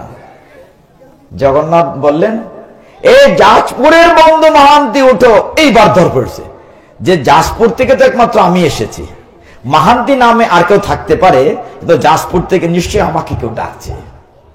ধরপড়ে উঠে দেখে একজন দরিদ্র ব্রাহ্মণ হাতে থালা নিয়ে বসে আছে, থালা নিয়ে বসে আছে, দাঁড়িয়ে আছে। এই নাও, তোমার বন্ধু খাবার পাঠিয়েছে। আমার বন্ধু খাবার পাঠিয়েছে? এত খাবার তারা জীবনে দেখে নাই, এত পিঠা পায়েস, এত তরি তরকারি। ছেলেদেরকে ঘুম থেকে ডেকে উঠেছে, খাও। ছেলেরা, স্ত্রী সকলেই গুগ্রাসে গিলছে। আহ, কত অমৃত ভগবানের, হ্যাঁ, রাজভোগের প্রসাদ। যখন প্রসাদ পাচ্ছে, আনন্দে খুশি স্ত্রী, হ্যাঁ সত্যি তোমার বন্ধু খুব সুহৃদ, বন্ধু তোমার জন্য খাবার এই যে তোমরা খেয়ে নাও, আমি পরে এসে থালা নিয়ে যাব। বৃদ্ধ লোকটি চলে গিয়েছে। জগন্নাথ খেয়ে দিয়ে থালাটি ধুয়ে দেখে লোকটি নেই। থালাটি তার উত্তরে দিয়ে ছিঁড়া উত্তরীয় ছিন্ন কাপড় দিয়ে পেঁচিয়ে মাথার নিচে রেখে শুয়ে পড়েছে। প্রচন্ড ঘুম হয়েছে, অনেকদিন পরে ভালো খাবার পড়েছে পেটে। এদিকে পথক্লান্তিতে শ্রান্ত, এদিকে সকালবেলা জগন্নাথের মন্দির খোলা হয়েছে, ভগবান জগন্নাথকে সেবা পূজা দেয়া হবে। এখন পান্ডারা দেখে সব আছে, জগন্নাথের ভোগের সোনার থালা নাই। কে নিল? কে নিল? চারদিকে রটনা হলো, কে নিল? কে নিল? এমন সময় সকলেই দল কাকে? পূজারীদেরকে, পান্ডাদেরকে, তোমরাই তো ভগবানকে নিদ্রা দিয়ে লাগিয়ে তোমরাই চুরি করেছো। পুলিশ আসলো, খুব মারধর করছে যে তোমরাই বেটা চুরি করেছো ভগবানের সোনার থালা। এমন সময় ভিড় হলো, এক লোক এসে বলছে, বাইরে দেখলাম অপরিচিত একটা ছিঁড়া কাপড় পরে এক লোক শুয়ে আছে, ওর মাথার নিচে রোদের আলো পড়ে চকচক করছে সোনার থালা, নিশ্চয়ই বেটা চুর। ধরো থাকে। মাহান্তিকে ধরা হলো, মাহান্তিকে ধরা হলো, ধরে বলছে যে তুমি বেটা চুরি করেছো, তুমি চুরি করেছো, সোনার তালা তোমার মাথার নিচে কি করে এলো? তখন মাহান্তি যতই বলছে আমি চুরি করি নাই, পুলিশে আরো মারছে, চুরি নাই তোমার কাছে তালা আসলো কি করে? তার স্ত্রী বলছে আমার স্বামী নির্দোষ, সন্তানরা কাঁদছে, কে কার কথা শুনে? তোমার কাছে চুরির মাল পাওয়া গেছে, তুমি চুর। বেঁধে নিয়ে জেলে দিল রাজার নির্দেশে। মাহান্তি বলছে বন্ধু ভালোই হলো, তোমার বাড়িতে এসে আমি চুর হলাম, তবে অন্তত না খেয়ে মরব না, জেলখানায় তো খাবার দেয়া হবে। মহা আনন্দে, তার দুঃখ নেই, সন্তান স্ত্রীকে নিয়ে মন্দিরের জেলখানায় ঢুকে আনন্দে নৃত্য করছে, জগন্নাথ স্বামী নয়ন পথগামী ভব তুমি, মহাখুশি। ওইদিকে রাত্রিবেলা জগন্নাথ সহ্য করতে পারলেন না তার ভক্তের কষ্ট। জগন্নাথ ভয়ঙ্কর নরসিংহ রূপ ধারণ করে রাজার কাছে গেলেন। রাজার বাড়িতে গিয়ে রাজার বুকের উপর চেপে বসে চাবুক মারছেন প্রচন্ড বেগে। তোকে কে রাজা বানিয়েছে? আমি তোকে রাজা বানিয়েছি। তোর বাড়িতে যদি কোনো অতিথি আসতো, তুই কি না খাইয়ে রাখতিস? তোর অতিথিকে তুই যত্ন, আমার অতিথি মাহান্তি যাজপুর থেকে কষ্ট করে এসেছে, আমি আমার তালায় খাবার দিয়েছি, এতে তোর কি হলো? খুব মার দিচ্ছে, ওঠ, সকালে গিয়ে ওর পায়ে ক্ষমা চাইবি, খুলে দিবি বাদন। শুধু তাই না, সম্মান দিয়ে মাহান্তিকে তোমার মাথায় যে উষ্ণিস রাজ্যে মুকুট আছে সেটা তাকে পরাবে। তোমার যে বড় হাতিটা আছে রাজন, তোমার হাতিতে তাকে চড়িয়ে রাজ্য ঘোরাবে উড়িষ্যাতে, তার জন্য থাকার ঘর করে দেবে, ব্যবস্থা করে দেবে। চিৎকার করছে রাজা চাবুকের বাড়িতে। ঘুম ভেঙেছে, সত্যি দেখে তার আস্তিন বিভিন্ন জায়গায় ছিঁড়ে গিয়েছে। দেখেছে উজির নাজিরকে আমি স্বপ্নে দেখেছি এরকম, সত্যি, হ্যাঁ সত্যি, দেখো না। তখন সকালবেলা গিয়ে দেখে রাজার আদেশে যাকে জেলখানায় দেয়া হয়েছিল মাহান্তিকে, দেখা গেল সেই জেলখানার অন্ধকার নাই, আলোকিত হয়ে গিয়েছে। ভক্তের পদচারণায় আলোকিত হয়ে গেছে। রাজা ক্ষমা চাইলেন, নিজের মাথার পাগড়ি তাকে পরালেন, রাজহাতিতে চড়ালেন, তার থাকা খাওয়ার ব্যবস্থা করে দিলেন। এই হচ্ছে বন্ধু মহান্তি, সত্য কাহিনী, জগন্নাথ লীলামৃতে আছে। এই কথাগুলো কেন বলছি? গীতার শ্লোকের প্রমাণ রূপ। ভগবান বলছেন যে অনন্য চিত্তে আমার সাথে আমার ভাবনায় থাকে, আমি তার সবকিছুর দায়িত্ব আমি নিই। ভগবান এই দায়িত্ব নিয়ে থাকেন। এইবার এই অধ্যায়ের একটি চমৎকার শ্লোক আছে 25-এ। এখানে ভগবান বলছেন, জানতি দেবব্রতা দেবান পিতৃন জানতি পিতৃব্রতা ভূতানি জানতি ভূতিজ্জা জানতি মদ জাতিমাম। অর্থ কি? ভগবান বলছেন, এই জায়গাটিতে একটু খটকা আছে অনেকের, এই জন্য শ্লোকটা আমি আলোচনা করতে চাই, এই যাতে খটকাটা দূর হয়ে যায়। এই শ্লোকে ভগবান বলছেন, যে দেবদেবীর পূজা করে সে দেবালয়ে যায়, মানে স্বর্গে যায়। যে পিতামাতার পূজা করে পিতৃলোকে যায়, দেবলোকে না। যে ভূত প্রেতের পূজা করে ভূতলোকে যায়। আর ভগবান বলছে যে আমার পূজা করে আমার ভগবত ধামে চলে আসে। সিদ্ধান্তটা কি? সিদ্ধান্তটা কি? এখানে অনেকে বলতে পারবেন যে তাহলে কি দেবদেবীর পূজা করব না? এর উত্তর ভগবান দিয়েছেন 23 নম্বর শ্লোকে, আগে দিয়েছিলেন। কি দিয়েছিলেন? হে অর্জুন, যে ব্যক্তি ভক্তির সহিত অন্য দেবদেবতার পূজা করে সে প্রকারান্তরে আমারই পূজা করে। দেবদেবীর পূজা যে করে প্রকারান্তরে আমারই পূজা করে। হয়তো একটু গুইরা ফিরায়। আর সস্কর উদাহরণ দেই, এখান থেকে আমরা সিলেট যাব, হবিগঞ্জ বাস স্ট্যান্ড থেকে কিছু আছে ডাইরেক্ট বাস, স্পেশাল বাস আছে না, কোথাও থামে না, বিরতিহীন। আর কিছু শ্রীমঙ্গল হইয়া লোকাল হইয়া যায়। আমার টার্গেট সিলেট যাওয়া। এখন আমি কোনটায় যাব, এটা বিশ্লেষণটা আপনাদের। নিশ্চয়ই চাইবেন যেটা শর্টকাট স্পেশাল, এইটাই যাবেন। ওই কথাটাই ভগবান বলছেন যে যারা দেবদেবীর পূজা করে তাদেরকে বলা হচ্ছে স্বল্প মেধা সম্পন্ন, বুদ্ধি কম। দেবদেবীর পূজা করলে প্রকারান্তরে আমারই পূজা করা হয়, নিষেধ না। দেবদেবীর পূজা নিষেধ করা হয় না এই শাস্ত্রে, ওই ভুল বুঝবেন না। বলা হচ্ছে দেবদেবীকে পূজা করলে প্রকারান্তরে আমারই পূজা করে, একটু ঘুরে আসে, এতক্ষণই। এখন সিদ্ধান্ত আপনারা নেবেন। ভগবান এখানে বলছেন যে অর্জুন, জানতি দেবব্রতা, যারা দেবদেবীর পূজা করে, তারপরে বলছেন স্বর্গে যাওয়ার পরেও তার পুণ্যফল যখন শেষ হয়ে যায় আবার তাকে নিচে পড়ে যেতে হবে, ড্রপ ডাউন। যখন মোবাইলের চার্জ শেষ বলবে সংযোগ দেওয়া সম্ভব হচ্ছে না, আপনাকে মিনিট শেষ হলে বলবে সংযোগ দেওয়া সম্ভব হচ্ছে না, ড্রপ ডাউন। ভগবান গীতা এই কথাটি বারবার বোঝাতে চেয়েছেন যে যে আমার লোকে আসবে। আমরা সকলেই জানি একটা জন্ম মৃত্যুর চক্রে আছি, 84 লক্ষ যোনি পরিক্রমা করছি। পুনরপি জনম পুনরপি মরণ পুনরপি জননী জঠরে শয়ন। এই জন্ম মৃত্যুর চক্রে আমরা ঘুরছি। যেখানেই যাই, দেবলোকে স্বর্গে গেলেও আবার ফিরে আসতে হবে। কিন্তু যদি ভগবত ধামে ফিরে যায় আমাদের হারানো বাড়িতে, তাহলে জন্ম মৃত্যুর চক্রে ঘুরপাক খেতে হবে না। ওই কথাটাই গীতায় বোঝানো হয়েছে। তো ভগবান বলছেন, যখন অর্জুন গীতে বোঝাচ্ছেন, তখন অর্জুন বলছে, দেখুন সকলের তো সামর্থ্য সমান না। তুমি যে বলছো তোমার পূজা অর্চনা করবে, তোমার সাথে থাকবে, তোমার অনন্য চিত্তে থাকবে, সবাই কি একরকম? আচ্ছা মায়েরাই বলুন, ভগবানকে যখন ভোগ নিবেদন করেন, ভগবানকে যে খাবার দেন, সবার ঘরে তো রসগোল্লা নাই, আছে? হ্যাঁ, সবার তো সমান না। তবে আমার একটা জানার আগ্রহ আছে, সেটা হলো আপনারা ভক্ত মানুষ, গোপাল বা ভগবানকে, গোবিন্দকে যে ভোগ নিবেদন করে থালার মধ্যে দেন, যদি ভগবানকে দেন 10টা মিষ্টি বা নাড়ু, যদি গোপালে 2-4টা খাইয়া লাইতেন, 10টা দিতেন কিনা আমার সন্দেহ আছে। 2টা নিজের লাগিয়া রাখিয়া 2টা নাতির লাগিয়া রাখিয়া দিতেন, ঠিক না মা?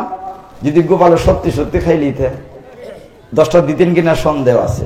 আচ্ছা ভগবানকে দিলে কি ভগবান খায়নি না, কমে না বাড়ে? কোনছে? হ্যাঁ, বাড়ে না কমে? বাড়ে। কেমনে বুঝতাম 10টাতে থাকে? বাড়ে কিভাবে বাড়ে? এটার উত্তর অষ্টম অধ্যায়ে দেয়া আছে অক্ষর ব্রহ্মযুগে। সেখানে বলা আছে, ইয়াত করোষি ইয়ত স্নাসি দদাসি ইয়াত। ভগবান বলছেন মদ অর্পণম, তুমি যা করো যা খাও অশ্নাসী মানে খাও। ভগবান বলছেন মদ অর্পণম, আমাকে দিয়ে খাবে। সমস্ত বিশ্ব ব্রহ্মাণ্ডের সবকিছুর মালিক ভগবান, এটা আমরা মানি কিনা? ভগবান মালিক। আচ্ছা, এই মোবাইলটার মালিক যদি ভগবান হন বা একজন ব্যক্তি হন, তার জিনিসটা না বলে নিলে কি বলি আমরা? এটা চুরি করা। তো ভগবানের জিনিস ভগবানকে না দিয়ে খেলে চুরি হইল না? তাহলে কেন কত সুর আর সুর নিয়ে আসি আমরা, হিসাব করলেন ভগবানটা ভগবান না দিয়া খাইলে তো চুরি হইল না। আমার কথা না, গীতার কথা। আমার গেলেন আপত্তি নাই, কিন্তু গীতায় তা বলছে। ভগবান বলছেন তুমি যা করো, ইয়ত করো সিয়ত স্নাসি, আমাকে দিয়ে খাবে। ভগবানকে দিয়া খাইলে বাড়ে। এই উদাহরণটা আমি প্রত্যেক দিন প্রত্যেক জায়গায় দিই, যাতে বুঝতে সুবিধা হয়। মনে করো যে মা তোমাদের বাড়িতে আজকে আমাদের নিমন্ত্রণ, না যাইতাম না, ভয় পাওয়ার কোনো কারণ নাই। মনে করো তোমাদের বাড়িতে নিমন্ত্রণ, সবাই যাও। এখন ফুলকপি পাওয়া যায় না, টমেটো পাওয়া যায় ফার্স্ট ক্লাস। মনে করো নিজেদের খাওয়ার জন্য ফুলকপি টমেটো ঘি দিয়া ফার্স্ট ক্লাস খিচুড়ি রান্না করলেন, নিমন্ত্রণ করলেন, আমরা যাব। আর এই যে 16 প্রহর নাম যজ্ঞ হবে, নাম যজ্ঞর পরে মহাপ্রসাদ রান্না করলো খিচুড়ি, বড় ডেগো, বুটের ডাল ছায়া রয়েছে, মিষ্টি আলো গড়গড়ায় যাইতেছে গা, ফাতলা খিচুড়ি গরম গরম প্লেট হলো ফু দিয়া সুরুত করে খাইতেছুন। আপনার গড়েরটা স্বাদ না উৎসবেরটা স্বাদ? আর ওটা সিদ্ধ হয়েছে না, ঘি নাই, কিচ্ছু নাই, কোনটা স্বাদ বেশি? কেন? এটা গোবিন্দরে দিয়া খাইছেন। তাহলে এই চেয়ে সুজার উদাহরণ আছে, ভগবানকে দিলে স্বাদ লাগে আর নিজের ঘরে ঘি নালে স্বাদ লাগে না। এর চেয়ে সুজা বুঝানোর আমার আর ক্ষমতা নাই। গীতায় ভগবানের জন্য বলছেন তুমি যাই খাও আমার দিয়া খাইবাই। কিন্তু উল্টাটা মাঝে মধ্যে শুনি আমরা, ফোলা মানে ক্যালেন্ডারের দাগ দে, মায় যে খিতা একটা আরম্ভ করছেন, কার্তিক মাসটা যায় না, নিরামিষে কোন দিন শেষ হইব ভালো লাগে না, কোন দিন যে শেষ হইব কার্তিক মাসটা। অথচ ভগবান কিন্তু গীতা আরো সুযোগও দিচ্ছেন। অক্ষর ব্রহ্ম যুগের, যদি বাদ যাইতেছিলাম না 9 নম্বর অধ্যায়তে, কিন্তু লাইনে আইসা পড়ছে আর কি। অক্ষর ব্রহ্ম যুগে 5 নম্বরে ভগবান বলছিলেন অন্তকালে চ মামেব স্মরণ মুক্ত কলেবরম যে প্রয়াতি সমদ্ভাব। শেষে বলতেন নাস্তিয়ত্র সংশয়। অন্তকালে মানে মৃত্যুর পূর্বে যে আমার নাম স্মরণ করবে সে আমার ভগবত ধামে চলে আসবে। তো কইবার সারা বছর কষ্ট করার দরকারটা কি? মৃত্যুর পূর্বে ভগবানের নাম নিলে তারপরে জান যায়। আচ্ছা ঠিক আছে, মানলাম ভগবানের কইসুনি কথা, কিন্তু মৃত্যুর পূর্বে যে আপনার আমার মুখ দিয়ে ভগবানের নাম আসবে তার গ্যারান্টি আসেনি। গ্যারান্টি দিতে লিখিতা করতে প্র্যাকটিস, অভ্যাস করতে। ওই যে রাস্তার দ্বারা সানাসুর বেছে দেখবেন গুমের মধ্যে হয় গটি গরব হয় না, সারাদিন নইটা করে। আর যে ডাকার গাছের বাস আছে না, লাকি ডাকার বাসের যে কন্ট্রাক্টর, গুমের মধ্যে বালিশও থাবা দেখ হয় ডাকা ডাকা ডাকা, কেলে জ্ঞান সারাদিন তুই করে। তো এই কারণে আমরা জপতলিতে নাম নেওয়ার জন্য কেন বলা হয়, অনুরোধ করা হয়, যাতে অন্তত মৃত্যুর পূর্বে নামটা মুখ দিয়ে আসে। এই না ভাগবতে কাহিনী আছে, কাহিনী বলবো না, সময় চলে যাবে, নবম অধ্যায়টা শেষ করতে পারবো। অজামিলের কাহিনী আমরা বহুবার বলেছি। মৃত্যুর পূর্বে ছেলে নারায়ণের নাম নিয়েছিল, ভগবত ধামে গিয়েছিল। তো যে জায়গাটাতে ছিলাম, অর্জুন যখন প্রশ্ন করেছিল যে সবাই তো তোমাকে ঠিক মতো রসগোল্লা দিতে পারে না, তোমার কিভাবে চলবে? তাইলে ভগবান সহজ করে দিচ্ছেন নবমতে, বলছেন কিচ্ছু লাগবে না। বলছেন 26 নম্বর শ্লোকে পত্রং পুষ্পং ফলং তুং ইউমে ভক্ত প্রযচ্ছতি। বলছেন কিচ্ছু লাগবে না, পত্র পুষ্প ফল জল যে কোনো একটা, তবে ভক্তি সহকারে। কি বলছেন ভগবান? ভগবান বলছেন আমি তোমার রসগোল্লা খাই না গো, ওই লাড্ডুটা খাই না, ওইটাতে তোমার কতটুকু ভক্তি আছে এটা আমি খাই। ওইটাতে তোমার কতটুকু ভাব আছে ভক্তে। আমরা ভগবানকে কি বলি? হ্যাঁ, ভাবগ্রাহী জনার্দন। ভগবান চোখ দিয়ে দেখলে খাবার হয়ে যায়। জগন্নাথ তো এমন কৃপালো, চোখের পলকই নাই। আপনি ভোগ নিবেদন কিছুই করো, স্বামী জগন্নাথ তুমি খাও, এটি যথেষ্ট, ভাবটা খান। তাহলে পত্রপুষ্প ফল জল দিয়ে যে ভগবানকে পাওয়া যায়, আমরা প্রমাণ করতে চাই আজকে। ভগবানের পরিবার অনেক বড় ছিল, 16,108। কতজন মহিষী ছিলেন? 16,108। প্রত্যেকের ঘরে 10 জন বাচ্চা ছিল। ভগবানের কত বড় পরিবার, ক্যালকুলেটর লাগবে হিসাব করতে। সেই ভগবান প্রথম স্ত্রীর নাম রুক্মিণী দেবী, দ্বিতীয় সত্যভামা, তারপরে জাম্বুবতী, এইভাবে গিয়েছে। একদিন ভগবান, আমরা 26 নম্বর শ্লোকটার ব্যাখ্যা দিচ্ছি, পত্রং পুষ্পং ফলং তুয়ং, মানে পত্র পুষ্প দিলেই যে ভগবানকে পাওয়া যায়। তো দিতে হবে কেমন করে? ভক্তি সহকারে। কেমন করে দিতে হবে মা? ভক্তি সহকারে। ভগবান একবার দেবরাজ ইন্দ্রের এখান থেকে পারিজাত ফুল, নাইট কুইন এনে প্রথম যে বড় রানী রুক্মিণী দেবীকে ফুল দিলেন। কাকে দিলেন? কাকে দিয়েছেন ফুলটি? রুক্মিণী দেবীকে। রুক্মিণী দেবী মহাখুশি, ভগবান তাকে চমৎকার একটি ফুল দিয়েছেন। কিন্তু দ্বিতীয় যে স্ত্রী সতীন, সত্যভামা, খুব অভিমান করেছে। আমি কি তোমার স্ত্রী না? তুমি আমাকে ভালোবাসো না? দিদিরে তো সুন্দর ফুলটা দিলাইলে, আমার দিলাই না। যাও, তোমার সাথে কালকের থেকে ক্ষতই হইতাম না। স্বাভাবিক কিনা? আর ভগবান তো পার্সেন্ট দেখায় দেয়, তোমার একটা ফুল দিমুনে, না তোমার সাথে কোনো ক্ষতই না, এত সুন্দর ফুলটাই না দিদি দিলাইলাই, অথচ সত্যভামা কিন্তু যথেষ্ট সুন্দরী। আমি তোমাকে এত ভালোবাসি, ফুলটা দিলাই না, তোমার একটা ফুল আন না দিমুনে, না হইতো না। আমার দিতে হয় একটা আস্তা গাছ সহ ফুল দিতে হবে। ভগবান তো বেখায়দায় পড়লেন। ভগবান আবার দেবরাজের এখানে গিয়ে যুদ্ধ কইরা গাছ সহ একটা ফুল নিয়ে আসলেন, পারিজাত ফুল দিলেন সত্যভামাকে।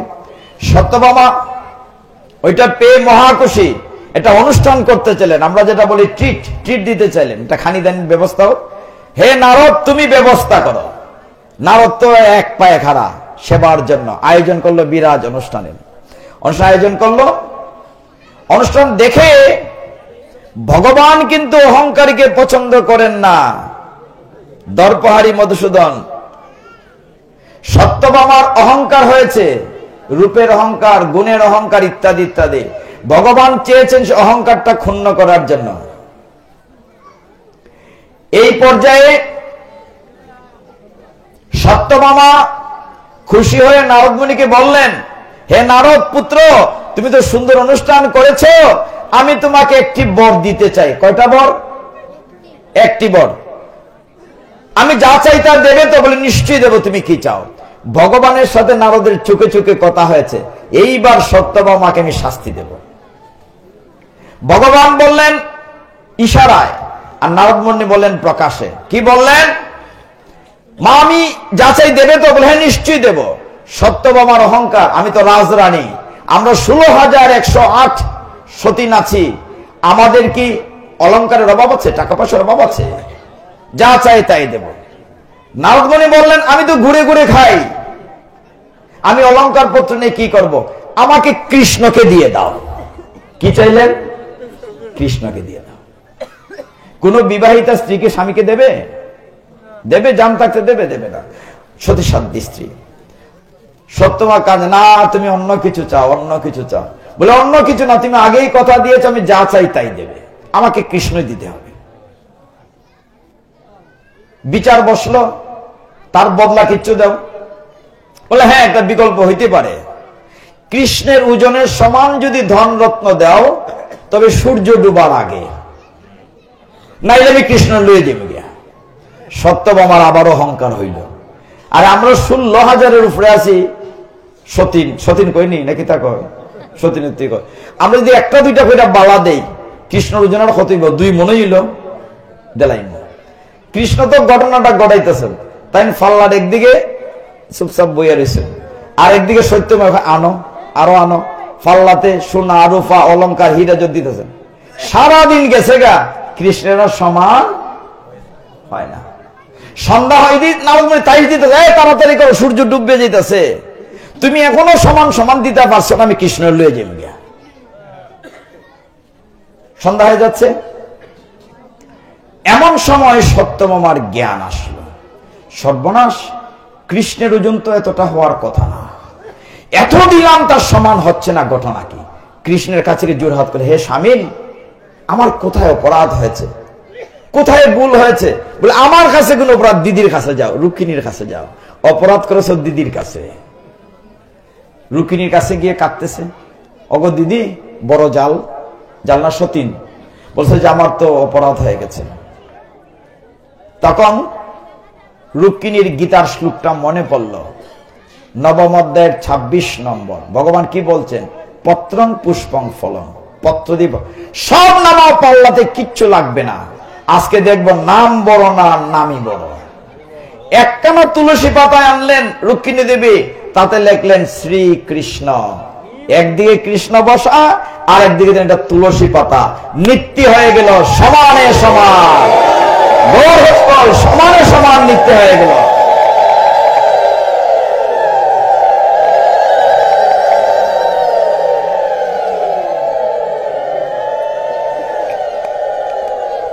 তাইলে শুধু পত্র দিয়েও কৃষ্ণকে পাওয়া যায়। পত্র পরে কি? পুষ্প। শুধু ফুল দিয়ে ভগবানকে পাওয়া যায়। এইটা ভাগবতে আছে, গজেন্দ্র মুখ্যন লীলা। খুব মন দিয়ে শুনেন। আপনারা অনেকেই ভাবেন আপনার সংসারে স্ত্রী পুত্র পরিজন আপনার বিপদে সাহায্য করবে। আসলে কি করবে? কেউ করবে না। রত্নাকর দস্যুকে তার পাপের ফল কি আত্মীয় নিয়েছিল? নেয় নাই। শেষের দিনের করি আপনাকে জোগাড় করতে হবে। ত্রিকুট পর্বতের কাছে বিরাট একটি সরোবর। আমি সংক্ষেপ করি জায়গাটা, সময় কুলানো যাবে না। 10:45 বেজে গেছে। কয়টা পর্যন্ত? 10টা? 10:30? না, ব্যাপারটা সেটা না। আমার অসুবিধা নাই, কিন্তু আমরা যারা মঠে মন্দিরে থাকি, এই নিয়মটা সবার বেলায় প্রযোজ্য। আমরা মাননি, যত রাত্রি শুই আমরা কিন্তু 3:30টায় ঘুম থেকে উঠি। ব্রহ্ম মুহূর্তে সকলের ওঠার কথা, হিন্দু মাত্রেই। কিন্তু যাক, গজেন্দ্র মানে গজদের ইন্দ্র, গজ মানে হাতি, হাতিদের রাজা গজেন্দ্র ওই পর্বতে থাকতেন, জঙ্গল এলাকায়। একদিন তার বউ বাচ্চা নিয়ে সরোবরে পুকুরে নেমেছেন স্নান করার জন্য, জল খেলি করবেন। হাতি যেই জলে নেমেছেন, হাতির পায়ে কুমির কামড় দিয়ে টেনে নিয়ে যাচ্ছে জলে। তার ছেলে মেয়েরা স্ত্রীরা লেজে ধরে টেনে উঠাতে চাচ্ছে উপরে, অনেক চেষ্টা করেছে। কুমিরে জলে নিচ্ছে, হাতি উপরে উঠছে, কুমিরে জলে নিচ্ছে, হাতি উপরে উঠছে। এক পর্যায়ে 1-2 বছর, 100 বছর, 500 বছর চলে গেছে টানাটানি চলতে। স্ত্রী পুত্র পরিজন, এই জায়গাটা মন দিয়ে খেয়াল করেন, স্ত্রী পুত্র পরিজন সকলেই রাজা হাতিকে ছেড়ে চলে গিয়েছে। আর তোমার জন্য আমরা মরবো নাকি? না খেয়ে তোমার জন্য মরবো না, তুমি জলে ডুবে মরে যাও, আমাদের কিচ্ছু আসে না। সবাই হাতিকে ছেড়ে চলে গিয়েছে। এই পর্যায়ে কুমির তো জলের প্রাণী, তার শক্তি বেশি। কুমির টেনে হাতিকে জলে নিয়ে যাচ্ছে, আঁটু জল, কোমর জল, বুক জল। এমন সময় গজেন্দ্রের মনে পড়লো শ্লোকটা, গীতায় ভগবান কি বলেছেন? পত্র পুষ্প ফল জল দিলেই ভগবান খুশি। সাথে সাথে সরোবরে পদ্ম ফুল ছিল, সুর দিয়ে একখানা ফুল তুলে, হে ভগবান, আমি তো মরতেই যাচ্ছি, দয়া করে আমার ফুলকানা তুমি গ্রহণ করো। অনাদিরাদি গোবিন্দ একটা মাত্র ফুল পেয়ে সাথে সাথে গরুড়ে চড়ে সেখানে চলে আসলেন। আমার ভক্ত জলে মরতে যাচ্ছে কুমিরের টানে, কিন্তু শেষ মুহূর্তে আমাকে ভুলে নাই, একখানা পুষ্প আমাকে দিয়েছে। ভগবান এসে কুমিরকে টেনে এনে সুদর্শন চক্র দিয়ে কেটে হাতিকে বাঁচিয়েছেন। বেশি কিছু লাগে না, একটি ফুল, পত্র গেল, পুষ্প গেল, তারপরে কি? ফল। শুধু ফল দিয়ে ভগবানকে পাওয়া যায়। আপনারা জানেন সেই কাহিনী। ত্রেতা যুগে শবরী রামচন্দ্রকে পেয়েছিল, আপনাদের মতো মা।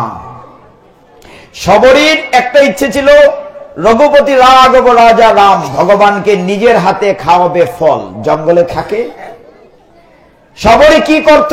গাছ থেকে ফল ফেরে খেয়ে দেখতো, কামড় দিটা মিষ্টি না চুকা কষ্টি। আদা খাওয়া করা ফল ঝুড়ির মধ্যে জমাই রাখতো, কবে ভগবান আসবে খাওয়াবে। এক চিন্তে ভগবান রামচন্দ্র ত্রেতা যুগে, আচ্ছা যদি সময় থাকে রামচন্দ্র চলে আসে। রামচন্দ্রের একটা কথা বলে লাস্টে বলবো, কিবোট মাঝির কথাটা বলে শেষ করবো যদি সময় থাকে। ভগবান রামচন্দ্র ত্রেতা যুগে পিতৃসত্য পালনের জন্য বনে গেলেন। ভগবানের সুন্দর স্ত্রী সীতা মাতাকে ওই রাবণ বেটা হাইজেক করলো। হাইজেকের পরে ছোট বাচ্চাটাকে নিয়ে যাও, বাবা ওকে নিয়ে যাও, আওয়াজ করো না, লক্ষ্মী ময়না আওয়াজ করো না। তখন রামচন্দ্র স্ত্রী হারা হাইজেক হচ্ছে, বনে ঘুরছেন ভাই লক্ষণকে নিয়ে, জটায়ের সাথে দেখা হয়েছে, আরো হাঁটছেন, পিপাসার্থ বনের ভিতরে একটা কুঠির, সেইখানে ঢুকেছেন রামচন্দ্র লক্ষণকে নিয়ে, মা এখানে কে আছে একটু জল দাও, আমি খুব ক্ষুধার্ত পিপাসার্থ। ওই শবরীর আশ্রমে বয়স হয়ে গেছে, সমস্ত তার পর্ণকুটির আলোকিত, ভগবানের চরণ পড়েছে। শবরী বলছে, তুমি কে গা, তুমি কে? লক্ষণ পরিচয় দিয়েছেন, ও তুমি সেই রঘুপতি রাঘব রাজারাম, যার জন্য এতদিন ধরে আমি অপেক্ষা করছি। মা কথা পর আবার খেতে দাও, ক্ষুধার্ত। ওই যে ঝুড়িতে খাওড়া ফল রেখেছিল, এটো ফল, সেইগুলো নিয়ে আসছে ভগবান রামচন্দ্রের কাছে। লক্ষণের অভিমান হয়েছে, দাদা তুমি না ভগবান, এই খাওড়া জিনিস খায় নাকি? রামচন্দ্র বললেন, ভাইরে ফলের উপরটা দেখেছো, ভিতরটা তো দেখো নাই। এই ভিতরে তো ভক্তি ভরা, ভিতরে তো ভক্তি ভরা, ভক্তিময় ফল। আমি তো মানুষের সেই এই কোরমা পোলাও খাই না, তাতে কতটুকু ভক্তি আছে সেইটা আমি আস্বাদন করি। প্রাণ ভরে ভগবান আস্বাদন করলেন। শুধু ফল দিয়েও ভগবানকে পাওয়া যায়। বাকি থাকলো কি মা? জল বাকি থাকলো। জল দিয়ে কে পেলেন? আমাদের পাশের বাড়ি অদ্বৈত আচার্য, শুধু গঙ্গা জল তুলসী বাসিয়ে। যখন পৃথিবীর অবস্থা ভয়াবহ, কলিযুগে চারিদিকে অনাচার অত্যাচার, ধরলে জাত যায়, ছুইলে জাত যায়, উচ্চ বর্ণের লোক জল নিয়ে গেলে নিম্ন বর্ণের ছায়া পড়লে ফেলে দিতে হয়, মহিলা কিংবা নিম্ন বর্ণের কেউ গীতা শ্রবণ করলে কানে গরম ঘি ঢেলে প্রায়শ্চিত্ত করতে হয়, গীতা ধরলে হাত কেটে ফেলে দিতে হয়। এই সময়টিতে কলিযুগ পাবন অবতার শ্রীমন মহাপ্রভুকে পৃথিবীতে আনার জন্য অংশ আসলে হবে না, পূর্ণ আসতে হবে। শ্রী অদ্বৈত প্রভু গত কদিন আগে তার আবির্ভাব থিতে গেল, গত পরশু দিনের আগের দিন। তিনি গঙ্গা জলে তুলসী বাসিয়ে ডাকছেন, চিৎকার দিয়ে, হুঙ্কার দিয়ে, আসো হে অনাদি আদি গোবিন্দ, তুমি আসো, কলির জীবকে উদ্ধার করো। চিৎকার শুনছেন, হুঙ্কার ছাড়ছেন। সে অদ্বৈত প্রভুর ছোটবেলার নাম ছিল কমলাক্ষ, মার নাম ছিল নাভা দেবী। আপনার সকলেই ছিলেন পনতীর্থে যান, যান না পনতীর্থে? পনতীর্থকে আমরা আঞ্চলিক ভাষায় বলি পনাতীর্থ। পন মানে প্রতিজ্ঞা। তার মা নাভা দেবী এক বয়সের শেষ পরে চেয়েছিলেন, আমি সমস্ত তীর্থকে স্নান করব। ছোট্ট ছেলে কমলাক্ষ, সে ধ্যানে বসেছিল, মাকে কষ্ট দেব না, আমি প্রতিজ্ঞা করছি, পণ করছি, সমস্ত তীর্থ আমার মায়ের দরজায় আসো। সত্যি সত্যি একদিন দেখা গেল ঘুম থেকে উঠে কলকল ধ্বনি, জাদুকাঠা নদী, রক্তি নদী, সমস্ত তীর্থের বাড়ি নিয়ে পনাতীর্থ, যেটি পন তীর্থ, মায়ের বাড়ির সামনে চলে আসছে, যেখানে আপনার স্নান করতে যান। পণ করেছিলেন বলে এই তীর্থের নাম হচ্ছে পন তীর্থ, প্রতিজ্ঞা। আমরা বলি পনাতীর্থ। শুধু জল দিয়ে একদিন দেখেছিলেন তুলসী বাসাচ্ছেন, তুলসী নদীর উল্টা স্রোতে যাচ্ছিল, গিয়ে সচিমায়ের নাভি স্পর্শ করেছিল, যেখানে মহাপ্রভু প্রকটিত হয়েছিলেন, যার গর্ভসিদ্ধ মাঝে। শুধু জল দিয়ে পেয়েছিলেন অদ্বৈত প্রভু, মহাপ্রভু স্বয়ং ভগবানকে। তার মানে কি? গীতায় ভগবান 26 নম্বর শ্লোকে নবম অধ্যায় বলেছিলেন যে শুধু পত্র পুষ্প ফল জল দিলে আমাকে পাওয়া যায়। তাতে কি দিতে হবে মা? ভক্তি। আরো সহজ করে বলি, আপনি যা করেন সারা দিন রাত, আমার কোনো আপত্তি নাই, এটাতে ভক্তি শব্দটা যোগ করলেই চরিত্র পরিবর্তন হয়ে যায়। মনে করেন বোতলের জল বা যে কোনো জল, এটাতে ভক্তি যোগ করলে হয়ে যাবে চরণামৃত। ওইটা তো জলই। আপনি যে চাল ডাল দিয়ে রান্না করলেন, ওই একই চাল ডাল দিয়ে রান্না করে যখন ভক্তি যোগ করবেন, হয়ে যাবে প্রসাদ। আপনি গান করেন, শিল্পী, তার সাথে ভক্তি যোগ করলে হয়ে যাবে ভজন। আপনি বেড়াতে গিয়েছেন কক্সবাজার বিভিন্ন টোরে, এইটাকে ভক্তি যোগ করেন, হয়ে যাবেন তীর্থ ভ্রমণ। একই জিনিস, শুধুমাত্র কি যোগ করতে হবে? ভক্তি যোগ করতে। Very simple. এই অধ্যায়ে আরেকটা শ্লোক বলি, তারপরে যদি সময় থাকে তাহলে কিবোর্ডের কথাটা বলবো। তিনি 31 নম্বর শ্লোকে, আমরা ইয়ত করসি গেল, যা করো যা খাও গেল, 27-এ বলছেন কিপ্রম গতি ধর্মাত্মা সসচ্চন্তি নিগচ্ছন্তি কন্তেও প্রতি জানিহি নমে ভক্ত প্রণশ্যতি। তার মানে কি? ভগবান বলছেন 31 নম্বর শ্লোকে, অর্জুন আমি বলবো না, তুমি আমার হয়ে জগৎবাসীকে প্রতিজ্ঞা করে জানিয়ে দাও আমার ভক্তের কখনো বিনাশ হয় না। কত বড় কথা! ভগবান গীতায় আমাদের জন্য প্রতিজ্ঞা করে ঘোষণা দিয়েছেন, বলছেন আমি বলবো না অর্জুন, তুমি আমার পক্ষে প্রতিজ্ঞা করে সমস্ত জগৎবাসীকে জানিয়ে দাও আমার ভক্তের কখনো বিনাশ হয় না।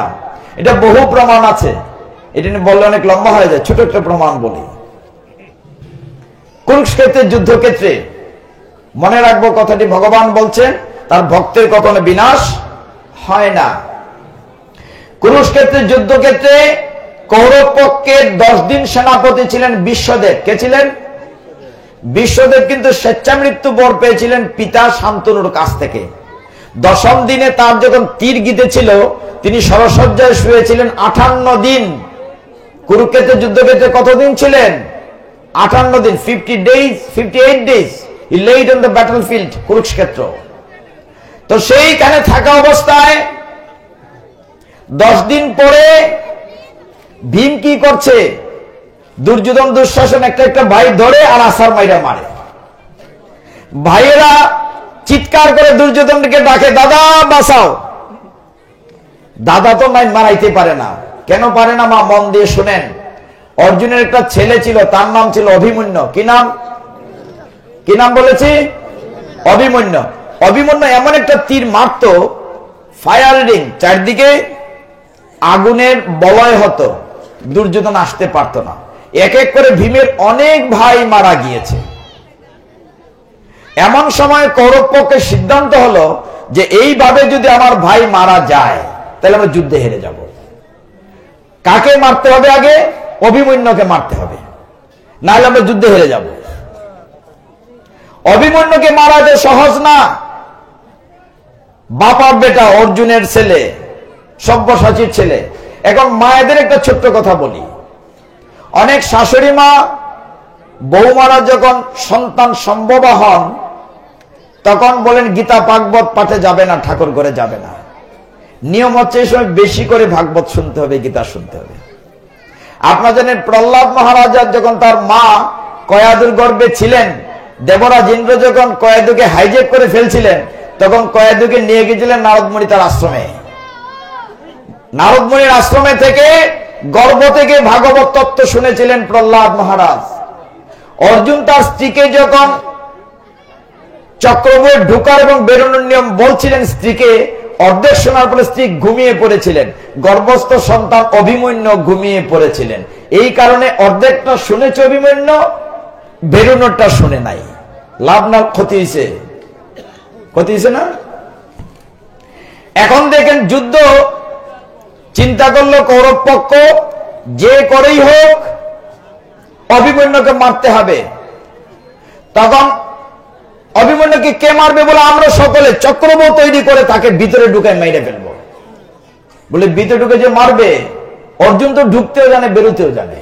বলে অর্জুনকে মাঠের উত্তরে বহু দূরে নিয়ে যাব। বলে আরো যে 4 ভাই আছে, যুধিষ্ঠির, ভীম, নকুল, সহদেব, বলে তাদেরকে ঢুকতে দেব না। কে আটকাবে? দুর্যোধন দুঃশাসন, তারা 100 ভাই। কয় ভাই? তাদের একটা বোন আছে, নাম কি? দুঃশলা। দুঃশলার স্বামীর নাম কি? জয়দ্রথ। মনে আছে মা?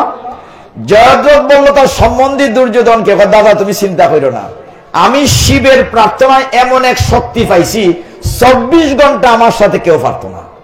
আমি গেটে দাঁড়াই থাকবো, এই ভীম বেটা কিচ্ছুই না, আমার কাছে কেউ ঢুকতে পারত না। পরের দিন যুদ্ধ শুরু হলো। ভগবান কিন্তু জানেন আজকে অভিমন্যু মারা যাবে।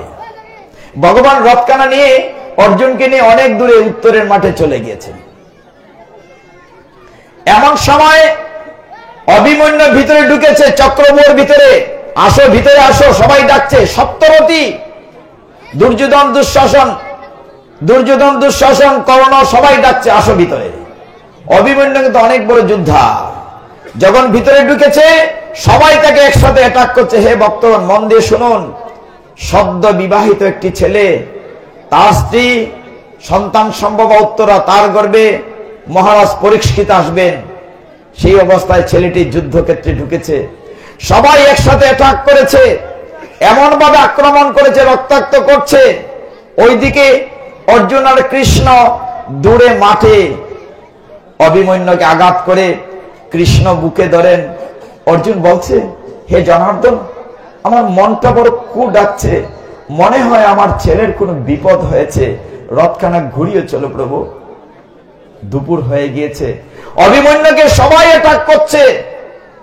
অভিমন্যু চিৎকার করে বলছে, হে তাতো, যুদ্ধের নিয়ম ছিল একজন রথী একজনের সাথে যুদ্ধ করবে, অন্যায় যুদ্ধ না করে একজন একজন আসো, আমার সাথে কেউ পারবে না। সপ্তরথী নিষ্ঠুর ভাবে অভিমন্যুকে রক্তাক্ত করছে। ভক্তগণ, দুর্যোধন বলছে, না, তাকে হুট করে মারবে না, তার কারণে আমার অনেক ভাই মারা গিয়েছে, তাকে তিল তিল করে কষ্ট দিয়ে মারবে, সে যেন আমার পায়ে পড়ে মৃত্যু ভিক্ষা চায়। নিরস্ত্র হয়ে গিয়েছে, অভিমন্যুর হাতে অস্ত্র নেই, সবাই আক্রমণ করছে, রথের চাকা নিয়ে অস্ত্রের ব্যবহার করছে। কর্ণ সহ্য করতে পারলেন না, অভিমন্যুর সম্পর্কে জ্যাঠা মহাশয় হয়।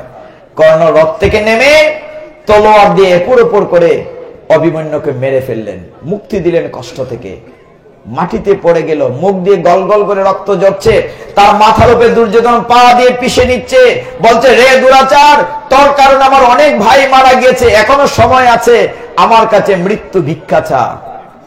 অভিমন্যু কষ্টে হাসতে হাসতে বলছে, হে তাতো, হে আকাশ, হে বাতাস, তোমরা সাক্ষী থেকো, আমার পিতা সব্যসাচী অর্জুন পৃথিবীর শ্রেষ্ঠ ধনুর্ধর, আমি বাবার নামে কলঙ্ক হতে দেইনি, আমি কারো কাছে মৃত্যু ভিক্ষা চাইনি। হাসতে হাসতে মৃত্যুকে মেনে নিয়েছে অভিমন্যু। ওইদিকে অর্জুন বলছে, হে জনার্দন কৃষ্ণ, রথখানা ঘুরিয়ে চলো, সন্ধ্যা হয়ে গেছে, আমার মনে বড় কু ডাকছে, নিশ্চয়ই আমার ছেলের কোনো বিপদ হয়েছে। হে ভক্তগণ, অভিমন্যুর লাশখানা তাঁবুতে আনা হয়েছে, কাপড় দিয়ে ঢাকা।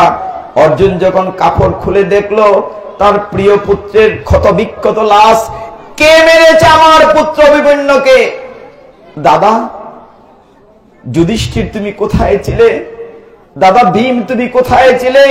ভাই নকুল সহদেব, তোমরা কোথায় ছিলে? এই ফুলের মতো শিশুটিকে মেরে ফেললো, তোমরা কেউ বাঁচালে না। যুধিষ্ঠির ভীম বলছে, অর্জুন, আমি বাঁচাবো কি করে? আমরা তো ভিতরে ঢুকতেই পারিনি, চক্রবর্তীর ভিতরে ঢুকতে পারোনি কেন দাদা? বলছে, পারিনি ওই জয়দ্রথের কারণে। জয়দ্রথের কারণে ঢুকতে পারোনি? তার মানে কি আমার ছেলে মারা গেছে জয়দ্রথের কারণে?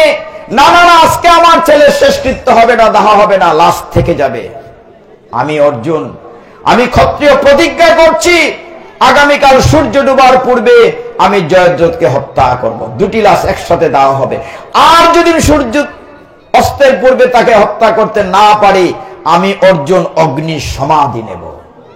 কুরুক্ষেত্রের মধ্য মাঠে আগুন জ্বালানো থাকবে, চিতা রেডি থাকবে, শ্মশান রেডি থাকবে।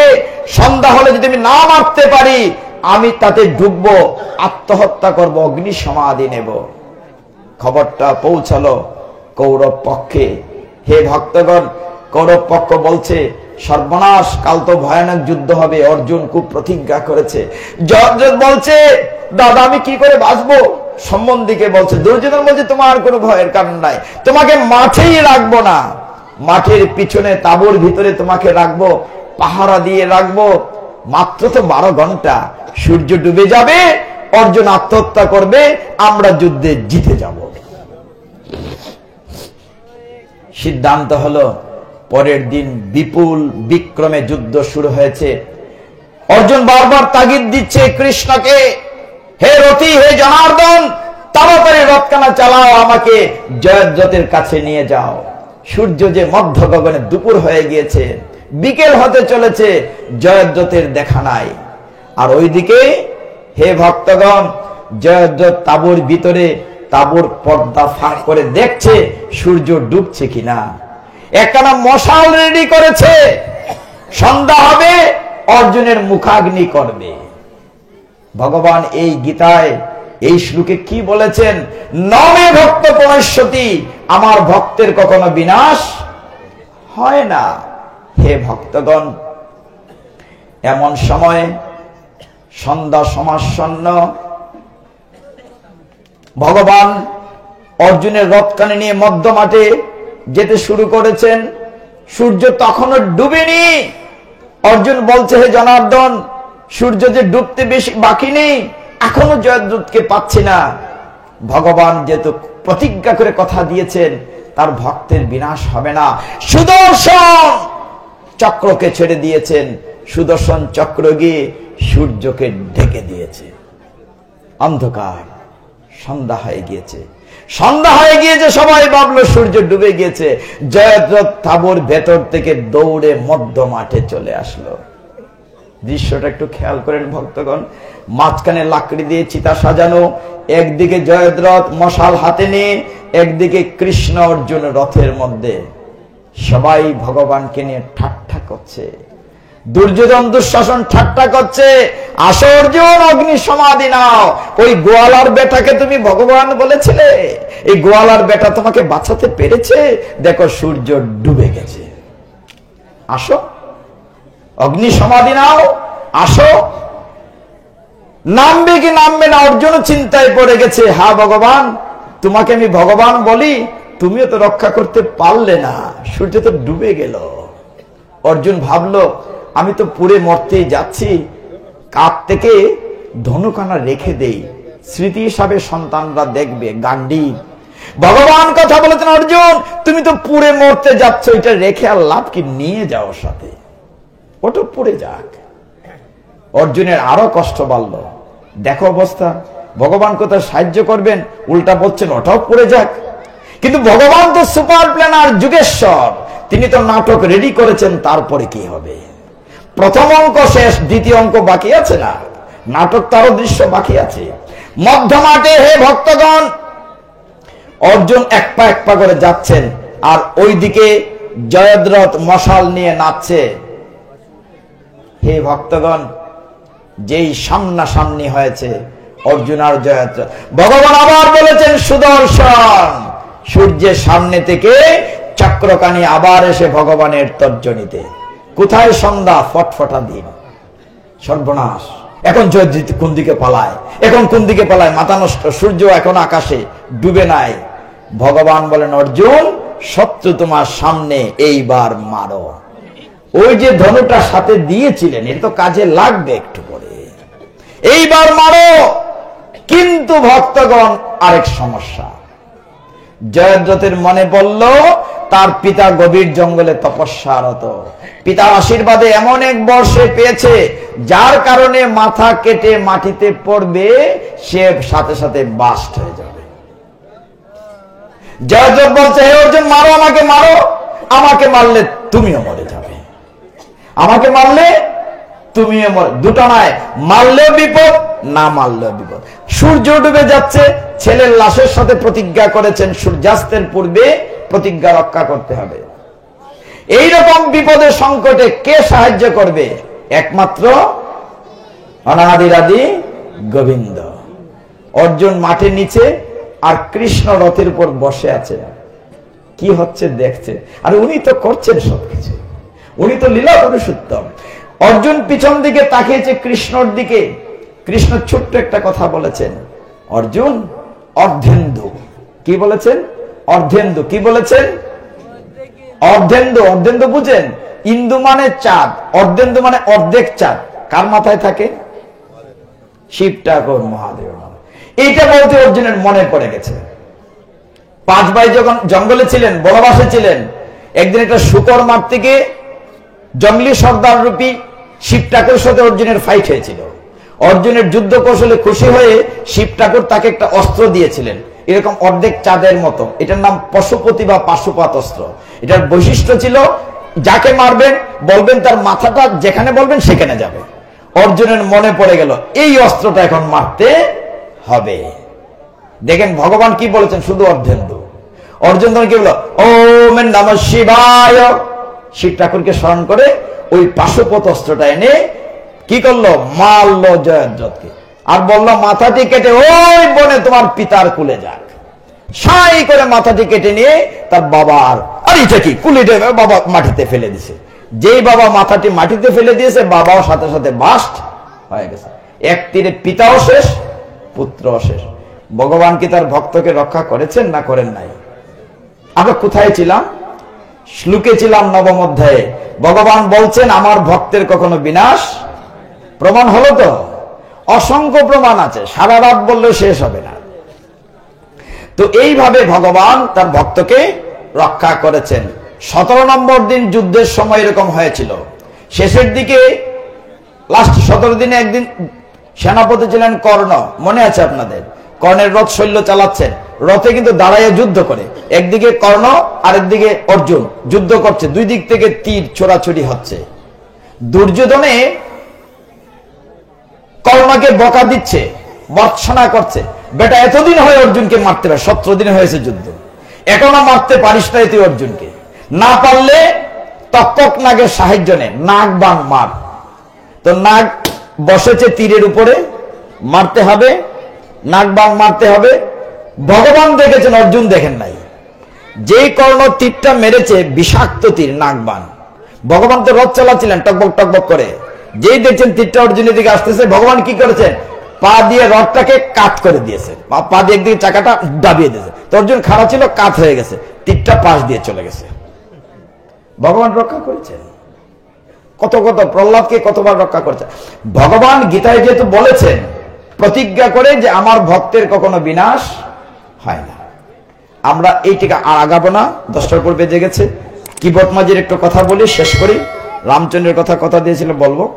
এই অধ্যায়ের সবচেয়ে গুরুত্বপূর্ণ শ্লোক হচ্ছে 34 নম্বর। এখানে 34 নম্বর শ্লোকটি আরেকবার আছে 18 অধ্যায়ের 65 নম্বর শ্লোক। এখানে অনেক ছাত্রছাত্রী আছো বা আছেন, আমরা এখানে অনেক জ্ঞানী গুণজন। ছোটবেলা যখন পড়াশোনা করতাম, যে প্রশ্নটা বেশি গুরুত্বপূর্ণ সেটা আমরা ডাবল স্টার দিতাম, ভেরি ভেরি ইম্পর্টেন্ট। একটি শ্লোক ভগবান 2 বার বলেছেন, তার মানে খুব গুরুত্বপূর্ণ। এই শ্লোকটা এই অধ্যায়ের 34 আর 18 আর 65। ভগবান কি বলছেন, মনমনা ভব মদে ভক্ত মদিয়াজি মাম নমস্কুরু মামেব সত্যমেতে প্রতি জানে প্রিয় সিমে। হে অর্জুন, মনমনা ভব, তুমি আমার কথা ভাবো। মদ ভক্ত, আমার ভক্ত। মদ জাজি, জাজি মানে যাজনা মানে পূজা, আমার পূজা করো। মাম নমস্কুরু, আমাকে নমস্কার করো। আমি প্রতিজ্ঞা করে কথা দিচ্ছি তুমি আমাকে পাবে। এখন কথা হচ্ছে, ওই শ্লোকের শেষে একটা শর্ত আছে। ভগবান বলছেন প্রিয় সিমে, যেহেতু অর্জুন তুমি আমার প্রিয়, তার মানে কি দাঁড়ালো, যদি আপনি ভগবানের ভক্ত হন, ভগবানের পূজা করেন, কৃষ্ণকে নমস্কার করেন, কৃষ্ণ প্রতিজ্ঞা করে কথা দিচ্ছেন কৃষ্ণকে পাবেন, যদি আপনি তার প্রিয় হতে পারেন। প্রিয়র উত্তরটা কি? আচ্ছা হচ্ছে মা, প্রত্যেক কারো ঘরে যদি 2 ছেলে মেয়ে থাকে, সব ছেলে মেয়ে কি মা বাবার কাছে সমান প্রিয় হয়? সব ছেলে মেয়ে সমান প্রিয় হয়? হয় না। কারো ঘরে যদি 2 বৌমা থাকে, সব বৌমা কি শ্বশুর শাশুড়ির কাছে সমান প্রিয় হয়? হয় না। গীতা আমার জীবনের শিক্ষা এখানে দিয়েছে। গীতা বলছে প্রিয় হলে ভগবানকে পাওয়া যাবে। যে ছেলে মেয়ে মা বাবার সেবা করে মন জোগাইয়া চলে, যে বৌমারা শ্বশুর শাশুড়িকে পিতৃমাতৃ জ্ঞানে সেবা করে মন জোগাইয়া চলে, তারাই তো প্রিয় হয়। গীতা এটাই বলছে, তুমি যদি আমার প্রিয় হতে পারো, তাহলে প্রতিজ্ঞা করে কথা দিচ্ছি তুমি আমাকে পাবে। Very clear. কিন্তু আমরা পারি না কেন ভগবানের প্রিয় হতে? আমাদের সময় নাই। কি নাই? সময় নাই। এই কথাটা সব জায়গায় গিয়ে অভিযোগ শুনি। কারো দিকে না গো ফাটো যাবার সময় নাই, এত ব্যস্ত হইছেন মানুষ, অত ব্যস্ত কি তার লেগে? সময় নাই। আর দোকান আছে, ব্যবসার সময়, সকল কাজে পাই যে সময়, তোমারে ডাকিবারের সময় নাই। শেষ দিন হবে না, নিজের পারের করে নিজেকে দিতে হবে। আপনার আগে যে এই যে বৃদ্ধা মায়েরা আছেন, আগে মায়েরা আমরা দেখতাম নতুন করে বউয়াইলে বুড়ি উঠতো ঘুম থেকে, উঠান ঝাড়ু দিয়া, গোবর ছিটা দিয়া, গল লেপা, লাকড়ি সুলাত রান দেয়া, সুঙ্গা দিয়ে ফুয়াইয়া, বাটা মশলায় রান দেয়া খাওয়াইতো। খাওয়া দাওয়ার পরে বেটিন একখানা বইয়া রামায়ণ মতো গল্প করতো, খাতা সেলাই করতো, ফাঙ্কা সেলাই করতো, রুমালের মধ্যে লিখতো ভুলো না আমায়, করতো না? তাকে কি সময় পাইতো না তারা? তখন কি 40 ঘন্টায় দিন আসি না 24 ঘন্টায় দিন? তো একই সময়। এখন সময় পায় না, কেড়ে সময় নাই, 2টা বাক্সের সময় খায়। কইলি তেমনি কথাটা, রাগ করিন না। গড় আছে তোমার একটা বাক্স, এটার নাম কিটা? ইটা খায়, আরেকটা আছে ছোট বাক্স, বুঝতে লাইছেন নি? আরে এত বুদ্ধিমান আপনারা, বুদ্ধিমতী, তা ফাটের আর কি দরকার? তো ওই 2টা বাক্সের সময় খাই নাই। কথাটা হাস্যা কইছি, কিন্তু এখন কঠিন কথাটা বলি। আপনার সন্তানকে নষ্ট করতে দিলে একটা টাচ মোবাইলের একটা খালি ঘর দিলে যথেষ্ট, আর কিচ্ছু লাগবে না। বুঝেননি কথাটা কি কইছি? আমি প্রায় দিনের কথাগুলো বলছি। আপনার জীবন থেকে কতটুকু সময় যে নিয়ে যাচ্ছে আপনি কল্পনা করতে পারবেন না। বলবেন এটার প্রয়োজন, নিশ্চয়ই প্রয়োজন আছে, আধুনিক শিক্ষার জন্য প্রয়োজন আছে। একই চাক্কু দিয়া ডাকাইতে মানুষে মারে, একই চাক্কু দিয়া ডাক্তারে মানুষে বাঁচায়, ঠিক না? এই একটা দিয়েই আপনি জীবনে শিক্ষা নিতে পারেন, আবার খারাপটা দেখতে পারেন। এটাতে নাই এমন কিছু নাই। ব্যবহারটা নিয়ন্ত্রণে রাখতে হবে, না হলে আপনি একদিন কাঁদবেন, ছেলে মেয়েকে রক্ষা করতে পারবেন না। একটু সংযত করুন।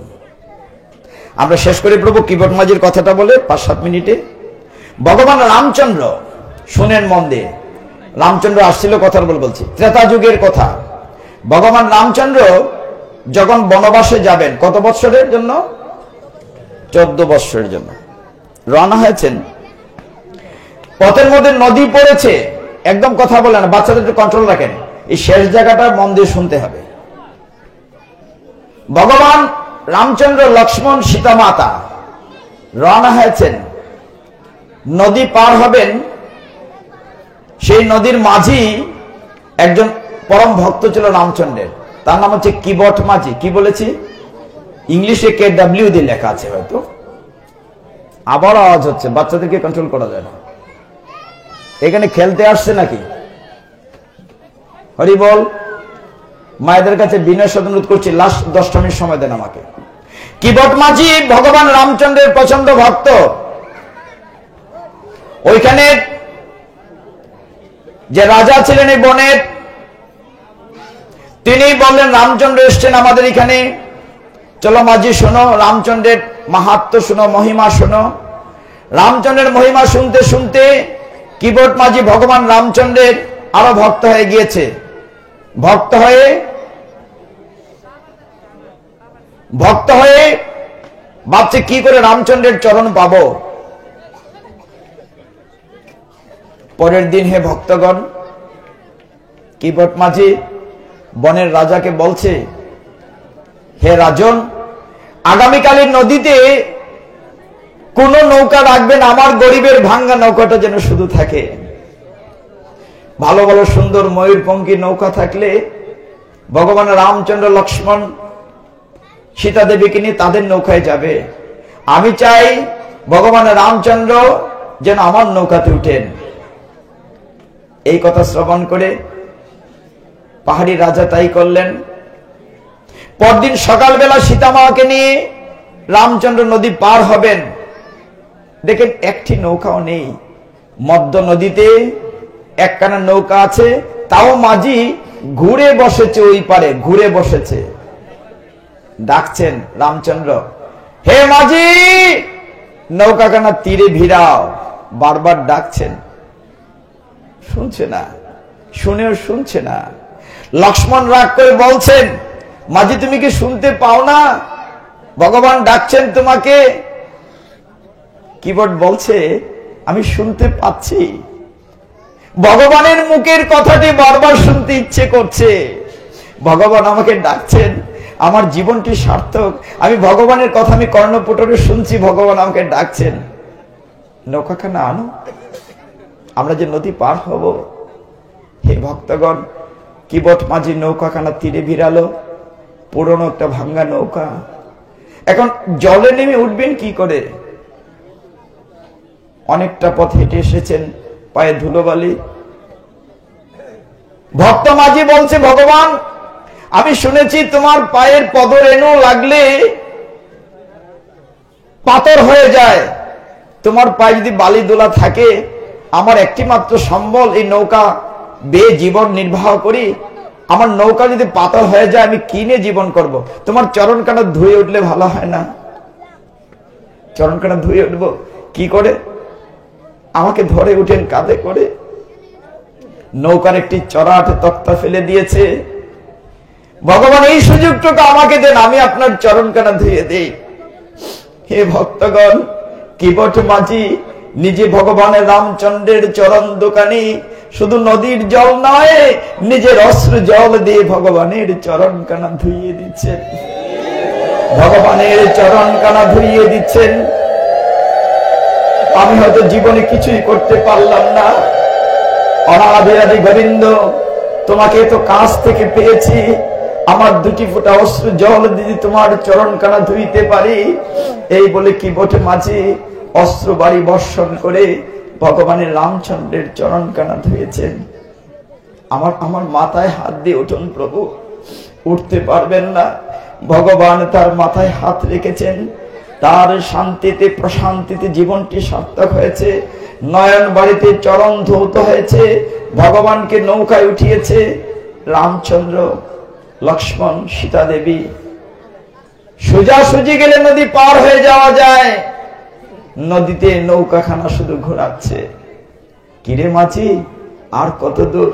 প্রভু জীবনে তো তোমাকে পাবো না, তোমাকে জীবনে তো দুইবার পাবো না, এই পেয়েছি, আমি তোমাকে একটু সাথে রাখি, তোমার এই চাঁদ বদন কানা, তোমার চরণ কানা একটু দেখি প্রভু, সুযোগ দাও। নৌকাটি শুধু ঘুরছে নদীর মধ্যে।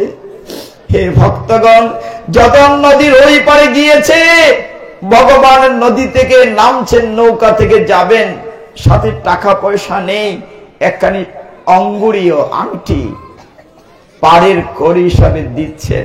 এই জায়গাটি মন দিয়ে শুনুন। মাঝি বলছে, প্রভু লাগবে না। কেন লাগবে না রে? নৌকা পার করেছিস, আরে তুমি আমি তো একই গোত্রের লোক। বাসে যখন আরেক বাসের স্টাফ উঠে ভাড়া লাগে না, ওই একই কাজ করে।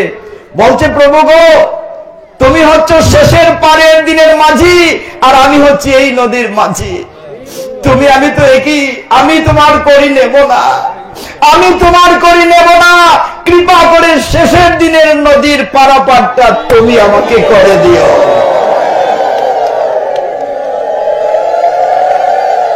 আমার তো করি নেই, আমার তো পারের করি সম্বল নাই, আমার তো পারের করি জোগাড় করার সম্বল নাই প্রভু।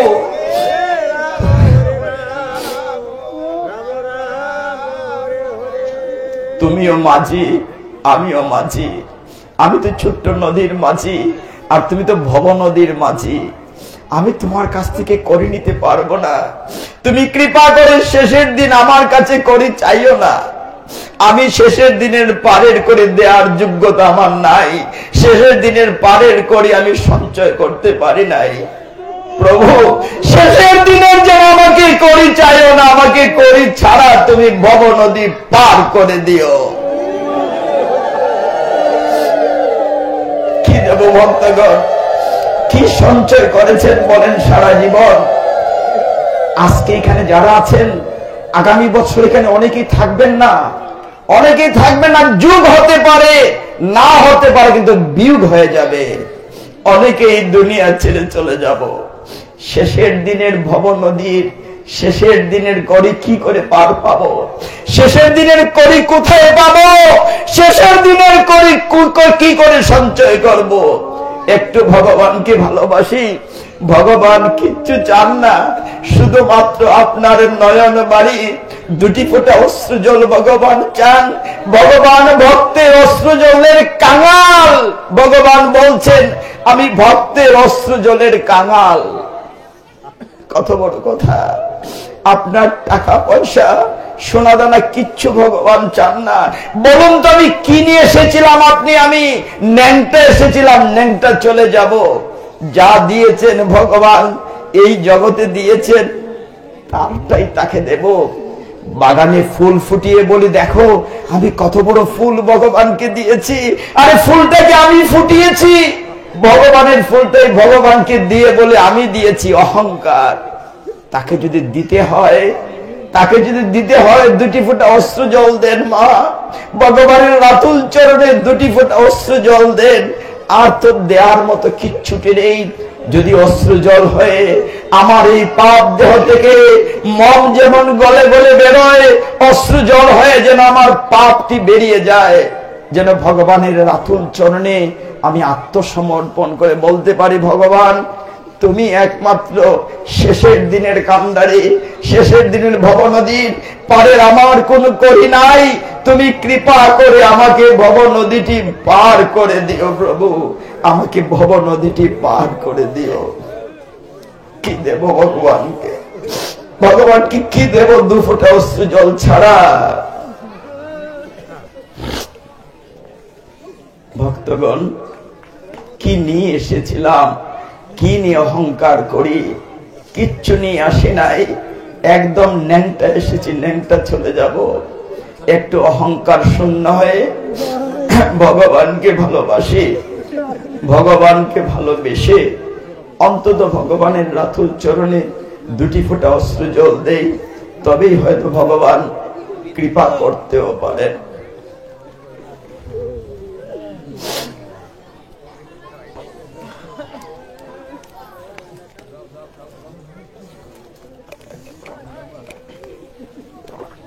ভক্তগণ, আর রাত্র করছি না, আমার মন্ত্রীটি ক্ষমা করবেন। আগামীকাল আবার যাব ধান করা। প্রতিদিন প্রোগ্রাম, একদিনও গ্যাপ নেই। আমার জন্য আপনারা আশীর্বাদ করবেন যেন শরীরটা সুস্থ থাকে, আবারও যাতে আপনাদের মতো ভক্তদের চরণ ধরে নিতে পারি। কলিযুগ পাবন অবতার শ্রীমন মহাপ্রভু যে নাম দিয়েছেন সেই নাম উচ্চারণ করে আমরা শেষ করব সকলে মিলে। সবাই বলুন হরে কৃষ্ণ কৃষ্ণ কৃষ্ণ হরে হরে, হরে রাম রাম রাম হরে হরে, হরে কৃষ্ণ কৃষ্ণ কৃষ্ণ হরে হরে, হরে রাম রাম রাম হরে হরে, হরে কৃষ্ণ কৃষ্ণ কৃষ্ণ হরে হরে, হরে রাম রাম রাম হরে হরে, হরে কৃষ্ণ কৃষ্ণ কৃষ্ণ হরে হরে, হরে রাম রাম রাম হরে হরে। হরে তৎসৎ। ভুলটি ক্ষমা করবেন। ওম জগৎ পরিভ্রষ্ট মাত্রাহীন চ ইয়দ্ভবেৎ পূর্ণং ভবতু তৎসর্বং তৎপ্রসাদাৎ জনার্দনম। Subscribe to our YouTube channel.